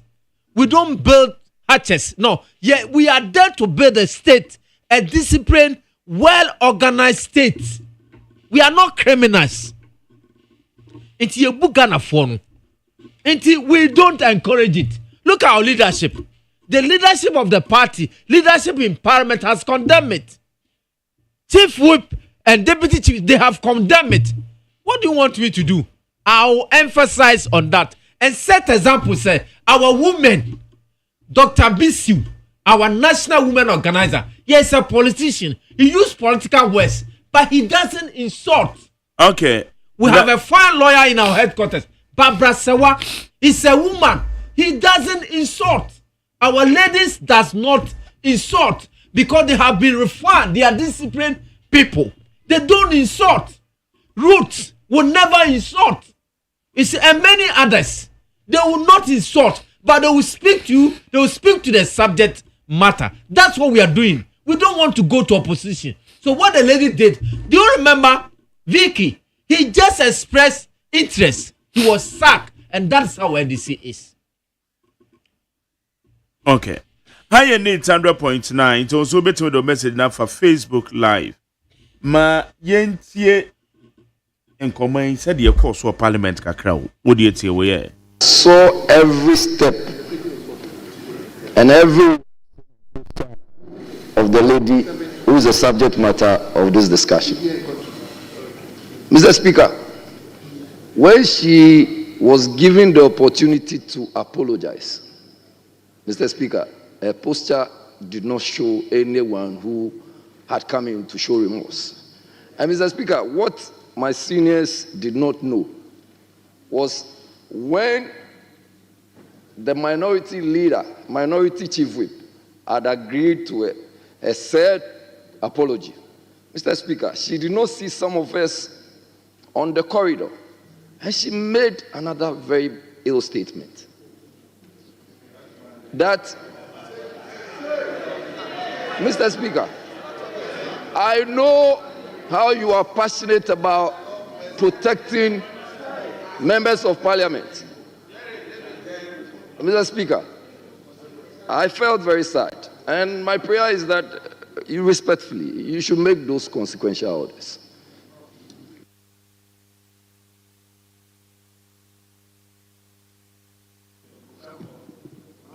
Thank you. Thank you, Mr. Speaker. Mr. Speaker, the Honorable Member for Tamale South and Minister for Education has made a very profound statement, which goes to mitigation.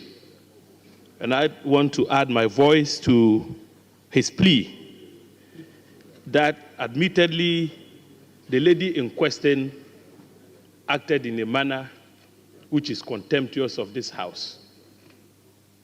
But, Mr. Speaker, should the power of this House to punish for contempt be exercised whenever it is committed? The answer is no. Parliament's power to commit for contempt must be exercised sparingly.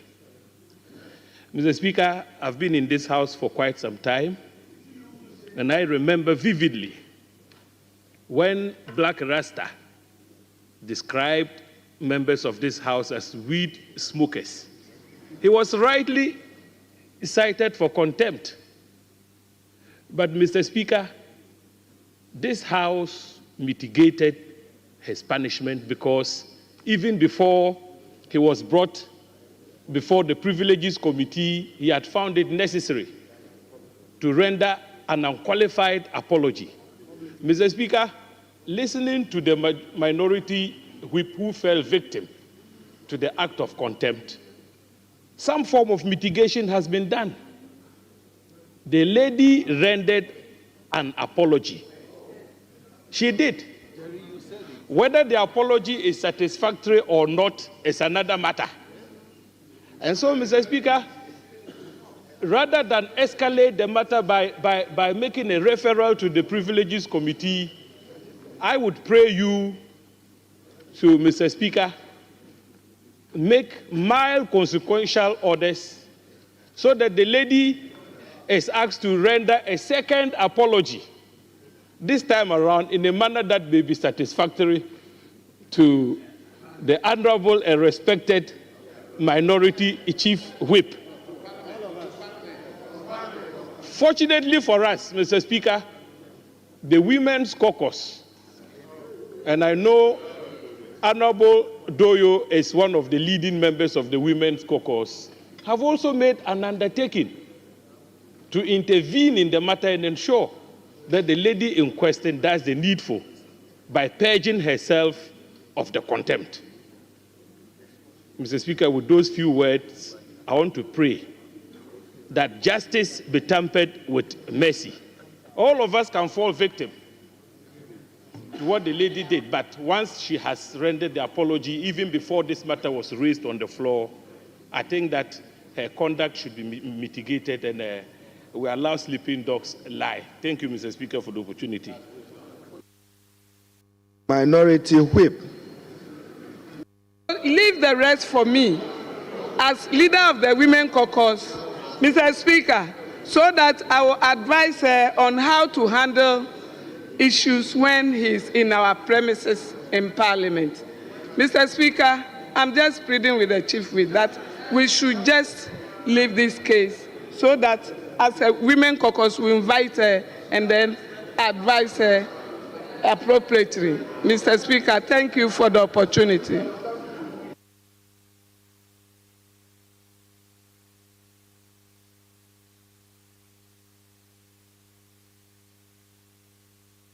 Okay.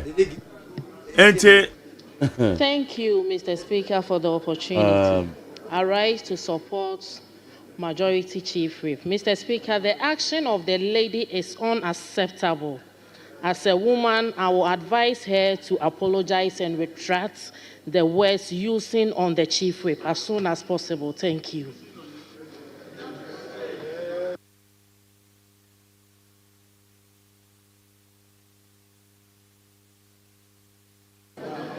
Mr. Speaker, let me thank you for the opportunity to contribute to the justified request made by the Minority Whip of conduct he feels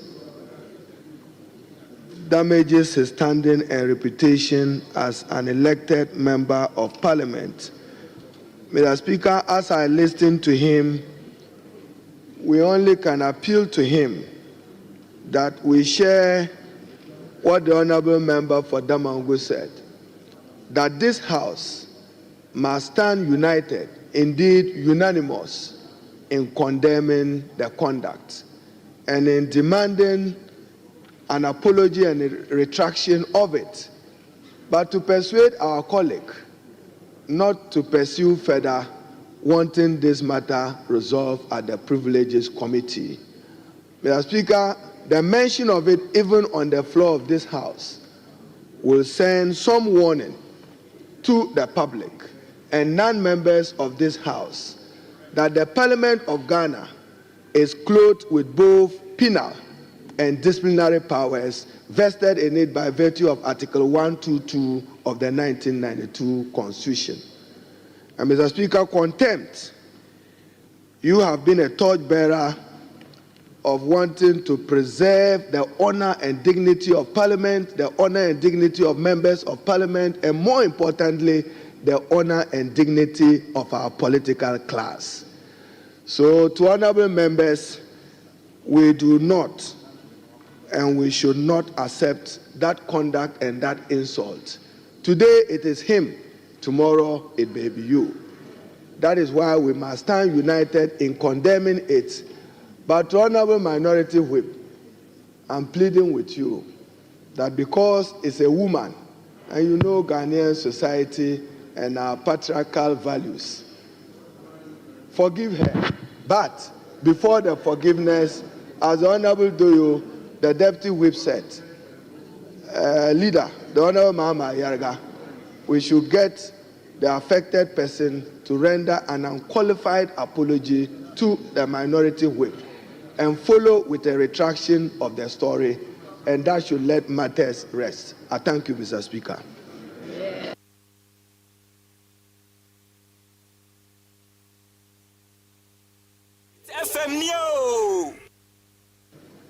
Thank you very much, Mr. Speaker.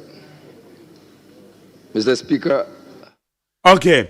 Eti weni nyina ne eye said na normal ekoso ewo ho eye parliament house efa de see eye Victoria Emefa Hardcastle o man penya boni din foforo kra o koye CEO Petroleum Commission Victoria or the Victoria Emefa Hardcastle Victoria on anasem eda hoya eguso ane ye ken. Okay, now afi yan koye ni mo na yenhwe so far we share the appointments a ekoso said the wakano na said the pa almost fata omampanye anamuntu a watu 3 weeks 7 days it is saying so far me feel say President Mahama have shown leadership and what means all the Ghana ACC appointments are all so in fact a very good says that you small Neman kakra bi nipa bia omani mapia and for about majority of them are party people ministers ya bo mu hina na ye nkrofo a omwadi party na chi omaso party na che na CEOs abanso ye party boys a omoso efataise but be mienu miensa bi na omo aba nsema ye hina ye di akire se enye se ba ne but so far no I think President Mama is trying to maximize the period within the 4 years, or person the year Juma pass. So I finished appointing ministers. So the government machine have started operating. And so far, I think it's so good. And if you continue this way, we'll be able to achieve the target set before us. And the economic management. And so I see, say, Atufos also have kicked the ground running and is trying to put house in order. But there ba kwa haka crime information yenya any a car e wo hwa e say yitua am aware crash next year the whole revenues e benya ina no over several 180 billion e say the debt and interest on debt which is very very very serious enti ye boy am empire say ne afia say me I was happy when he visited the Volta region the statement he made.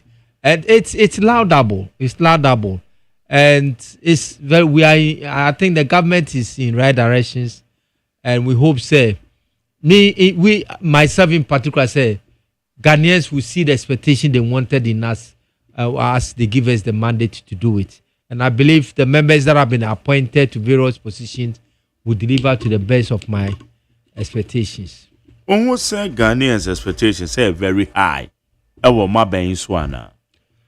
High, but I believe we'll meet that target because we hear records about says and no move escape. VHS almost say 5 point something million. Record chase is about 3 million now. So it's safe cost. We scan on the Flaster House. Several billions of cedis. This time Kubium. We hear ministers are cut it down. So it will be difficult, but we'll manage it and we'll do better. The Ghanaians' expectations we'll meet it. Okay. Mameko Amanusena Obi Opeso join the discussion see Alex Kwekutete. Mse Kasa no say the appointment committee. Said the Anomeko president citizen Ghana. Kwakuya Mwajo. Yeah. Let's say on. Okay, discussions here and then now person will join the pass a comment. Mike. Majority. Yeah, Kwaku. The chair of Panderson. Okay. Mike, what you make that? Meto Kapao, Kasa Etio. Mr. Michelle Panderson. Yes, one more also. Now, Mike, you ready after my working. Or make good statements upon Nadaroma. Metil campaign. Me law lecture, naturally.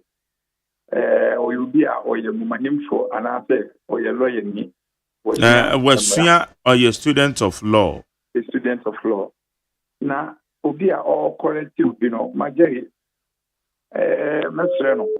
Necasana or canon, I know a danger here, no say. Mechanism I will be used to Mike.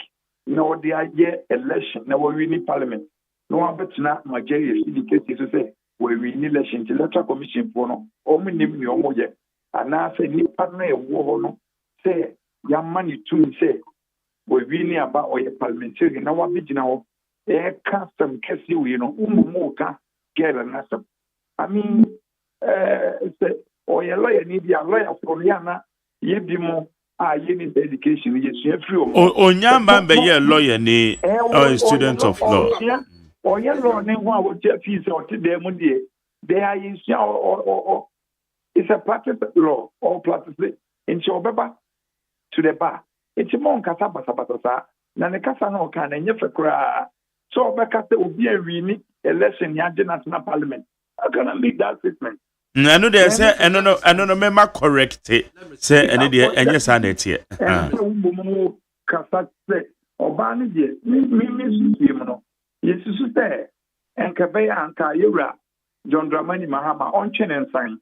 Now, and Fenya Chiasam say, Papano, on one Casa from mistake Ghana for say, Ba or Ban on your first Mahama Nidim, obeying the Dingy, into Mobima Muba Buana Nivia, you know. That's what that is a won't cut up in. Oh, man, not. Oh, okay. I need 100.90.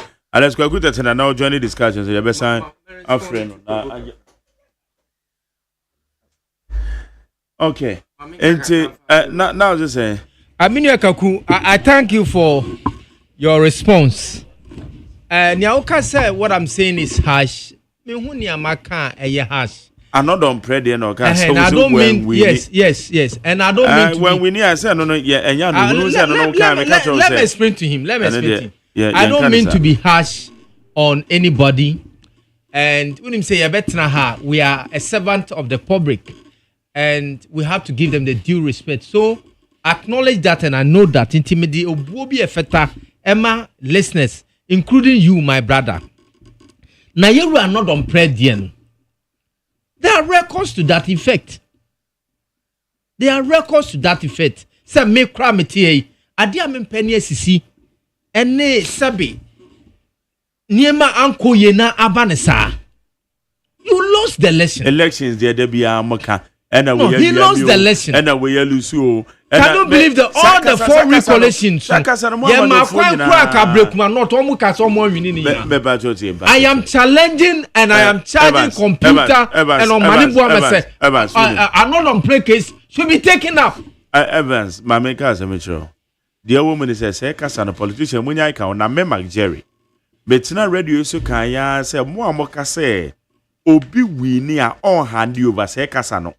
Entesa. Mark, so let me add this one to me. Let me add before you go. Maybe the point. All guys will be winning.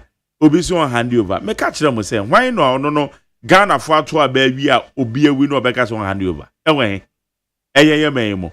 Eye na see en kamo esa mo bom abaso. Ye mo bi no ya no sabe. Ye hwe no amakwa akire o. Ye hwe no ma anu ya ba mo no politician say eto bia mo that's all right. But I want to put a record to my brother. When we near, also we can't make sure what we say. So I say, what can I say? When we need. When we need, no, and when we need, until what can when we not make a choice? When we need to call parliament, because answer now be winning, and yes, we'll be call parliament or keke. A gazetted results. Okay. Or results in the gazette. Let me complete. Our brother has come on air again. But let me say, Asana, I don't mean to disrespect him or anybody. It is not me say Meka Sembia a ye insultive and I say a ye kesebia emfa ubu emaganani. But I'm trying to express my opinion. Say that is what the record is. And I'm expecting to say that place, yes, that place should be rerun. That election and those areas, that 4 areas should be rerun. My brother shouldn't take it. My brother shouldn't take it. Say I'm being disrespectful, and I don't mean to do that. But by any way, I have sound disrespectful, Mr. Unfante, but that is not mine. What's up, okay, kwa kumitio. Martin, Minia, come. Majay, what ye, or also, Obian tries or can be a bit disrespectful, but a small kind of idea. Or Chesaya and so baby, I can't that. Because the 2 million Yama electoral commission, you know, any Jumantia or when in Sanya Ghana politics, over Brown San Wabinya, the name Empino, into but baby, we are working to a baby, you know, as somehow. Terry now talk just or no. Some media, not just media, the article. My Jerry, can you see the engine call for? I catch a poor back. I catch a full walk room and I'll be called Mufino. Overcome office, no, or be a JBC.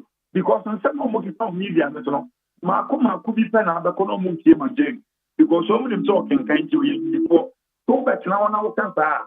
Obian suit you will be so mental because we are back into law. It is not a Roma. Not some no can I know she try again in the Again, the empire bonnet say your mama or Becca Sandy Betchano, wire drawn. The next time, no, when who baby or dinner or casta, we don't see a more appointment and come to go opening any massy. And you will be this can go back casa, be brave and go for Asian call for doors. Oh, Kruma, my day. I mean, come myself, so maybe here be by appointment committee. On my statement, be say, young friend will back. Baba was a wine. Voma war, yeah. Yes. Mike, you take room hey. Yen appointment committee, a funny friend, you know. Say, Baba was a wine is so bit here. Now, or qua, maybe I come and say, see a boy be doing first, oh, Kuma, Yacho cream, had your wood yet. Yen, politicians, me, I'm Robert. Omen, I am your TV. I'm Robert being or TV. Politician be answering TV. My day. You go near first one, regional command, BNI. Or no, now, don't go now, okay, one get up more than 5 million guaranteed. Now, what they are for? Near Claire, no, we are clear you are. Appointment committee will be or no baby, we go how you say, or for my own money, who didn't know Kroma, would your own home from Subia. Mike, over appointment committee, let us so much dear born, but Bakumbu, you are. Omni Babon came back country Ghana for that. You go, the whole Kakono. Wo say appointment committee, you know. AJJ letters a go a woman na woman did you do the internet woman and farmer. The agent saw the public so many. Now, Cassa, which way your board didn't tell you. Me patcho minis evidence, me patcho minim evidence no Mr. Inti say one a wunim say your boy bidding. Na oko na oko ko bi e ko fofo bi so no me ade na ye ni evidence no de o mo kan say wo mo nye bribe no ma approve obi nipa ne say wo mo je bribe no ma approve eti o so den omoboa me ba so kwagu say wo mo boa o kina ma eye wo ma wono nko no no anko clear ne ho or evidence on Franco Yenina Yebishibi. Na you so mobile no more. They all can say, men will come up and be from me Biana. Yes, I saw no better with you. Oh, fly a man who wants no, or marry. Yenina to Chrome one. I say, who can say Yenina to Chrome one? Other Yenina and they are okay. Now, oh no, Wakwaka say, what much bribe me who say, appointment committee member be a quack bribe. And no, Wakwaka, and no matons our friend. Me bacho. Auntie, oh dear, so will be at dear, so will be beer. Obetima ko wo mo frɛ wa na wo kwakwa dede na me nim nti na me ni time a me beja ma de ho de akɔwe nti ye fa no nto why wa daroma ye fa nto na vo ma wo no wa evidence wa vanko na ye konkon hye na ye de me ni se evidence nti o tena otimi prove kyerɛ ya afi ne ho na ye de be nyina so say say ya mpa o say branch na kwakɔ prove nti yanye ne sa why you mark na your friends are not on principle. I say threat na all man on insema all catch speaker no. I say and also yes no ombra from because yen ye to aba moko fiefie mu na mo pachew. It's a Ghana ni bi from na say mo kasa say parliament no mo na mo ye legislator nti mo tumi nyina say mutumi ma obi mutumi ye bibia and also I think say enya fair kakra nti ye besre say parliamentarians no okay. Yen almost some some no more cosmo. O man cost more be say so. Yet the young cost or more mesum ye. Muna mo de force say tension ye per se be some. Bobin small se kwana kwa parliamentarian se be some ye. Who na wo dia de se dia konko for ko pacho. Ye to abama wi a. Who I can't speak say.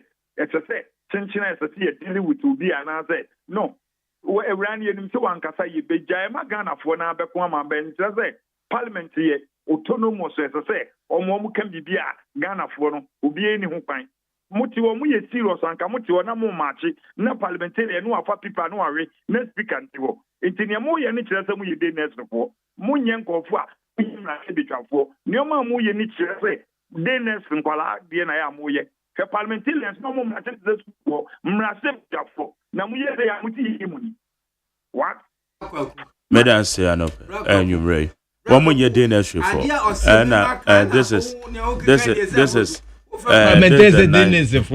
media makai we say mankasa yi na wo ka kire parliamentarians omo e dey na afufo wo san ka say omo je bribe brako ko wo be ye ne kura fi de wo say no ene de ono no kan ye nti ono wo ho adanse bi a say e ba say privileges committee site ya me adanse bi a media be ya pa say nti sa for consensus ye twe ye ho free sa statement no ho. Right. Sa for consensus election no ye rerun. Ebe me ye rerun a call determination won tira bonten ka say ye rerun. That's what I'm expecting from the evidence. New attorney general no. Etumi the chere court na. Yes, new attorney general. Say Europe ni when him say attorney general wa filing only prosecute. Yes. A case of money 8 years e di month me di now we this is a waste of resources. Send your all cast send a yeru adompre or that speaker no. And that has become the cut of Brad Dompre. We hear and pay send your cast say they should the speaker the leader the chairman of the appointment committee should halt the vetting. He was ordering him. Okasakra he doesn't seek permission from the chairman of the committee. So yeru adompre ni maybe ya ha dwen kakra. And no we started he lost the election. He lost the election. So and the white man okay. He lost the only part of parliament that was he lost. Media listen to him, brother. I was part of the process. Of parliament. One will be a well lose election of parliament. I expect computer, who is my boss. Many in a year, Juma. I expect Omane Buama say. Until then, yes, I say he has lost the election. But this is what I know. But more politicians are and proven otherwise. But this is what I know. MPP for maybe the point. Na mo kasa mutu mfutro na me claim fa mfutro ni free ho me oblame ma politician me tutu mfutro rough bia me programs so debi MPP for crowd one mo ti abem crowd one mo koye press conference GFK no mo kanam sa na mo abem na mo say kasa say mo politician obi de abato na mo lusu ana atomo ne akeka na so say dey bad dey abokan ni na so ya ntro nya no kre because yeah we know. So they say, yeah, go from.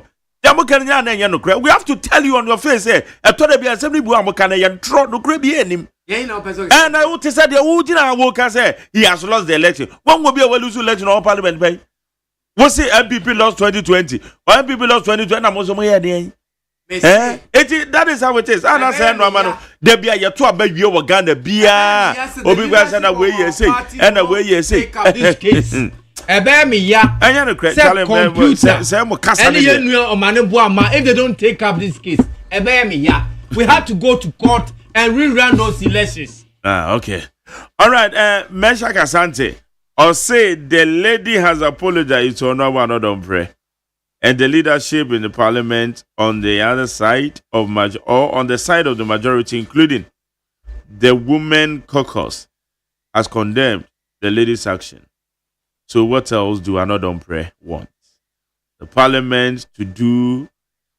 what else does he want the parliament to do to the lady?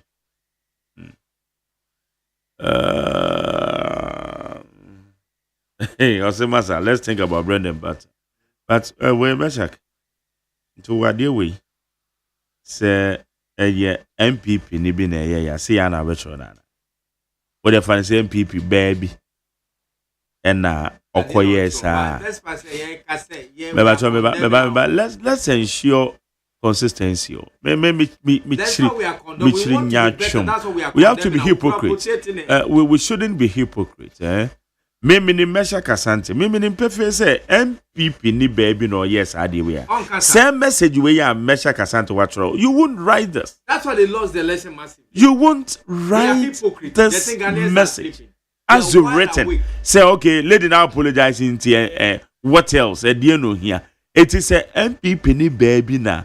Or no so can be beside the chair and this in him Rasha Bedwania. Mesha Casantanka say yana betrona na. Untrust her. Untro. I know. But I won't trust her that. Another Yanamu Yajuman saying, Yajuman Yayacho. We are not going to allow politicians to just throw dust. Yeah, branding and sometimes inconsistencies, hypocrisy. Now you follow her. What is that? We are telling you, we want to be better. We want to stay in government for long. Yeah, some of us, few of us are yaka Juma year. No, maybe Jimmy would some Juma year. You bet let some more politicians are going to say, yeah, you have a retirement already. No, because I am not to the beer. Meet and none of me morning shows. So I think your friend say Enra. Well, I was asking certain questions. As a politician, when you're consistent, grab back. No, we are NDC is not like that too. NDC now having to say a member instance by 5. We are condemning our own instance by 5. The ladies are pontina, but we are condemning it. We want to be better. We are not hypocrites. Yeah, because I said before, by the time you come, you are this thing. Yeah, I'm not here. Can't see that person. Presidency by the time Minim say we tribe song, we back song. Yeah, yes, sir. Ghana for two man who say Nyame odo. Yeah, yes, sir. Okay. We will not be hypocrite. We want to be better. Me, I expect if I go contract of the party, the party should descend on me, discipline me, make me a better party member. Okay. It's good that the leadership have apologized. And now Obio Kasa ye Toma Koma so pa ye Honorable Harun Edrisu. Honorable Harun Edrisu said ya Okana Samanonsono. Toma Koma so ye pa it say Yama sleeping dogs lie. Even though late na ye but leadership no kwa admit it. Nti eba ne sana na wonso wago nsem. Taneti no wago nsem. Okay, yanko amano so 0302257902. 0302257902 and 0302243540. 0302243540. Na yenje wadwenchre. The producer we do you slow papa. Hey. Meba cho majo. Yeah, Magela Pumzi Ben. Nyame adoma ko etio. Mageli, Fifi, Magina. Okay. Mageli, the Yabesha President Barma. You be a nobleman post. Mageli, ya bro party more. Some of the Ranko soon more brand fish, my bro Magina. My bro party no. No one could come will be able to post. No could you them. Must have my men again 1 year. Like a Sandy. Again 1 year. Then people sleeping, woman can channel. Say again 1 year, yes, who could be empty them. Mr. No, it's the president on the post in finishing. No way, I don't got of them again. 1 year, sir. Then should be demonstration against again. Let a give with them in an office. Member, so say as so apologize. Leadership apologize. And I think it's in a friend. So what's the ya? What's the ya? Come work and work. I don't call you. I don't call you. What for so? Oh, what is it? But maybe then the post in the Suban what then the one may call it say Oman Penny and withdraw post to the men no more yard because oh your mouth see you now wunyan brew. We Oman Penny na monocrano onyanya bosome. Now your mouth see you and see I it's nobody a man yard but the can say so apart your leadership is so admit it. My main country is time you have to minister. My when this no quiet one family away to mum. I wouldn't say young fellow. When you come to party, you take your boss with a yankee. You know, and I said about what's going on. Mrs. Banco, you have to minister home. My jelly, Miss Mamma of I say, yes. Missy, one for the get or who is with your first year. What was I'm follow? Okay. Yanko, you're for from Meba Chomajo. Yes, I you too, Yanko. I'm from a bright town because of Rabo Sokai. Okay. And then you bring Shamun now studio now on Bomba. Your best John Dramani Mama said, I'll be Central for na agye atom sɛ yɛ MC a yɛpɛ no ɛyɛ honorable KKD Kofi Duto no nti yɛbɛsrɛ sɛ ɔbɛkae na ɔde saa position no ama no wɔ Ablekuma Central wɔtumi aboa Ablekuma Central for yɛbɛsusu aka saa asɛm wei sɛ ɔbaa no deɛ ɔyɛeɛ no wanyɛ ne yie sɛ wɔtumi aba abɔnten abɛpa atwo a wɔma yɛn nyinaa yɛngye ntom saa because ɔno nso ɔhu sɛ appointment na yɛde ama no no ani wɔ no ho nti saa ahomasoɔ ne adeɛ yi position yɛde ama ɔnansɛ yi a wondu baabiara na wɔsate adidi ama fa tam na grassroots no ba w'anim a wobɛtumi aboa ɔmo nti yɛbɛsrɛ no sɛ ɔbɛnya abotrɛ na ɔnim sɛ na ɔbɛkasa because obi biara yɛ ama no appointment bia no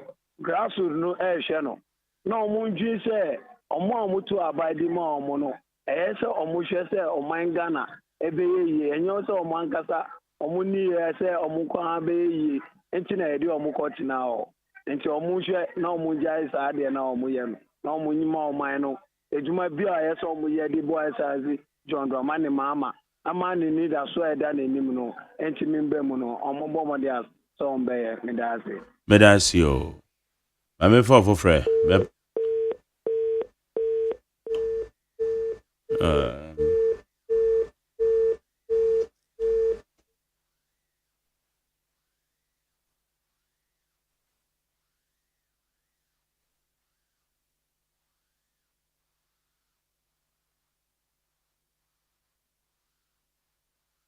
Okay, for Mova and Chemi, Ewa Hamame, MPK, next one.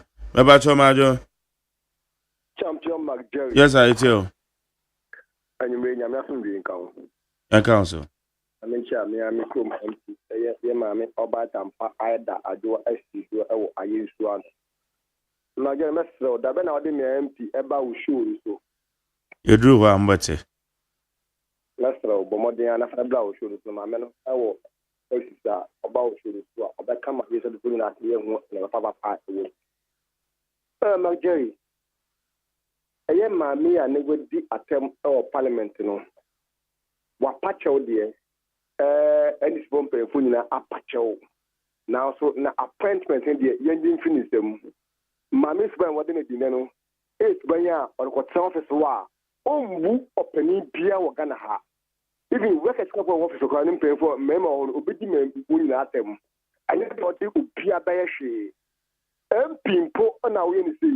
Na accompany full soldier about nice or a juma or nasty. A dena or the bayano. The best way.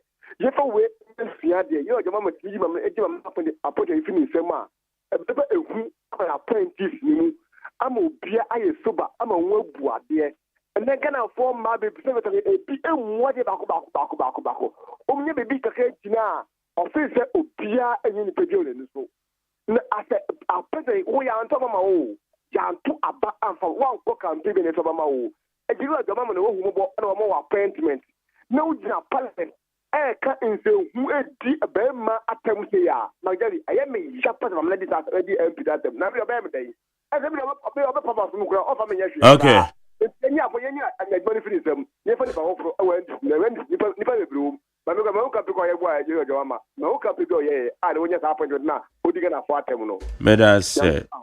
it. Kalaidia waka kokano ho pa. So one tonobo. It's an appointment in there, so I'm penning John Dramani Mama revoke crown and many by 100%. Yes, and it many by because one does buy Eddie. Is even though ya say wapula media then say the majority or more parliament said you more fast I'm fire no in fact I am on wako emeni so na nipa na mu no ye no wadu no there okay bajo yeah jama Jerry yes I tell Joseph ni Katafre Madina okay mami chia na me fa adwuma wo wa bo adwuma na wa ya nyina ne oni kwam na ma fa ma ko akodi ma NDC about power. One person NDC for so on back am. Juma o person. Now so is that manner? Okay, can. Hey, grazie. You may also is that better I can't say no. Me say omun kai business no man kasa omo food. What say yeah adwuma de ma oman Ghana. What take asana Ghana ye. What say me ne kwabena mafu ya adwuma aboa ma NDC. Yeah me ne kwabena mafu ya ti an ye adwuma amoa ma nyoku bia so obeba oman obeba power. Yeah adwuma de more man said ye ti enza bebe ne ka no. Man kasa wa yo adwuma ma NDC. Enti na me kasa empire na wo bo say business kakra wo ye ne said e be ye enti na mu nyina mu bo adwuma. Said e be ya NDC munnim. Krato ye fro say. Medin the Joseph kasa free Madina. Now Joseph udin the Joseph na kasa sana still metino grass ana kasa ho. Na me kasa man kasa wa ye adwuma ma NDC. What they can answer me who hope for NDC say NDC ba nyama ba ko ye business ya entina na ya say what NDC can answer me yankoi can answer NDC ba obi anya abure say de no ka no John omapanyi John Dramani mama obeyi ministers no ebi wo ho no ebe favor NDC obi wo favor omo me bon pa say omo nyina banya erusram wo John Dramani mama ho say Obama quality and the reset of Ghana. Yena eti ase about agenda of kwakwa ketenkete no. Ya eti ase agenda of 24-hour economy ni nyina no. Ya pese oyi ministers na bia be ye said the work no. Me wa Madina ha. Ya bon pa ase obayi tisia obayi adwuma ama badita atompon. Na me sa wo another this year me prepare Satale Sangule wa no. Say onyi oba panyin said the buyer of Papanin Baba be ye Juma Abwa Talitango on that okay 24-hour economy said the buyer. May I say next one, Majo, last one. On my young for my journey. Yes, sir. Now what to say? Yamia don't make you. Yo, I want you abema your family abanya me catch a fresh amazon. Mami fa wakonya we tsunami chia Abdurazak. I want Madina. You best Roman Penny. I constituency secretary of Medina. Man Penny Kano MC no. Me Abdul Razak. Into no so not just on from no. Because I'm so too kind. Magdalene wow Abdul Razaka. Or MC Eddie. Didn't differ. No so the Onyamo man can be pemum. Miss Wara say me tennis weni. I am very good person. I'm say Onya Bebuwa grassroots o Medina. Ana Magdalene wa unipa yankasa ye chama Jo Ashama. Aso ne de mate say de be report o. Anu ana yesuhwe em say port director no so be lawyer Azuma. Onu so okwa oni Jo Ashama be bodwuma o. Nti e be sro mampanyi but port director ni de onu lawyer na ko lawyer Amuzu onu ana ye fama no Majari emi se wakasa bebre na ye de ye mu bi ye no wa anya counter wo eye sa 2020 election ya ko fi ya ye mu bi ye titimu se anema nkoye enya de MPP amayoko dinko ni ma betwemu mum but ye mu di bi de ye susu se anema we nyina ka hu na ye mu bi ye gusu tro petition se enumenu yi amampanyi letter commissioners no omo ho kare yempa mo nyina free wo 120 days na amampanyi di be nyema no ye betro amampanyi petitions na eba no yenso ye de beba amampanyi ye besre no so ye pete ye tena asumbi a ye nyina na me ba cho mama educate you kakra o metie o aba so nim se electoral commission enye se wo tro krata komo amampanyi na amampanyi aso no wapam na free ho minim. Awutroma na omampanyin edebemma chief justice. Na chief justice etimi establish a prima facie. In some abetro wo mu no. Se chief justice no etimi hu se nokure bi gomu a woma yenhwehwemu obepa abedwakuo na woma yenhwehwemu na woma hu se nsama mo ka no se eho adanse die nie eche se asem no ebu abono ansa na se ye pamono akra na apamno sa na eti o Magdalene de waka ni nyina wo na chief justice na momu nso ode na dwuma beto wo enti no anu podi ya de ye tira ba mo so mo kasa pa me Magdalene ye pese institutions no e na wo last wo partisan institution be our mind. Anyway, why a big mistake? Say what you say, Chief Justice in the Jumamba toward the end of the patrol, and you would die him, and you would die him, tear, American, and you would die him because Chief Justice own to me for the Jum, or my penny couldn't do to me. So then they say, what can I say on for the Juman tour, and also a Marassis, why? It is a what you saw, no Baba Cordia, and you would die him. Why? Is it? Magari, unu say to test. Young man, Edua na bom say Sana Magari educate him.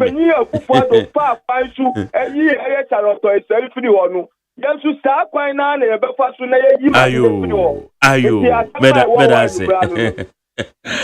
I didn't go for Ghana. Oh, Sebejo. David.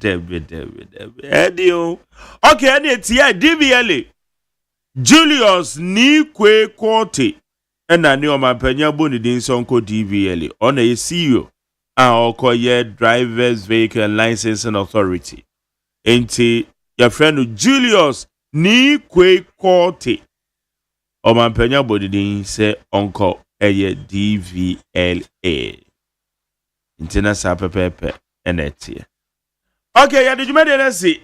Ya time aso. 9:30 number. And Evans, I'm on a bar, or a member of the NDC. Bismarck Boatin, we a chairman, I was central. And Bismarck Boatin, BB, and Uncle Befi, I represent MPP, BB, Ama. Inti, we are a news ransom, Babacho. Inti, Nadia, when it's Evans, but I say, your time was with your uncle. Yeah, that's why. Me find here no mama yet here for now, me party NDC for no. Na yenya yurishim se bibia beko ye Ghana for so ye kwaso adam wase our confidence repose in us ye be ye adwuma no ye de obuo ne ahombrase be ye adwuma manaso mani. Okay, more to me return for the next 16 years. Better say etie for hwe otena nopa semeba enoma bi ikoso ewo eye ATCC Accra Technical no gade ATTC. Ena eye Accra High School. Ene Kimbu. Students no edin sem hunu bia.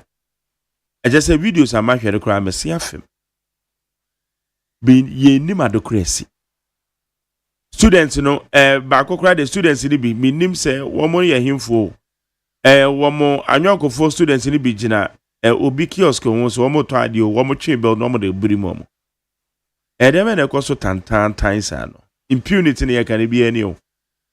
Na we be na ekoso tantan ta mo nkonko sua de mu di nkwase yasem.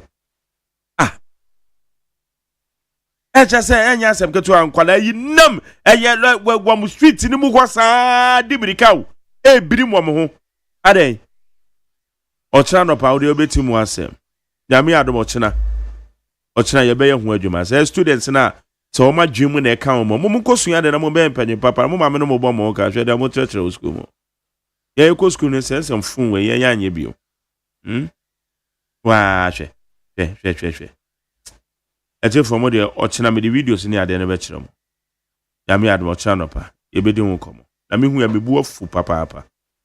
Okay, me dey the Magarius Agyeman enya me pa ochina no pa ye be shi organa mo tie so me da seda Emma Francis Okokroko and the IK champion kwesi aboaje ebom chidom me immediate boss Dr. Faradex and executive producer the general manager Kennedy Asantio medamase na me ko bibia ho me ma de you DJ Bosco take you over.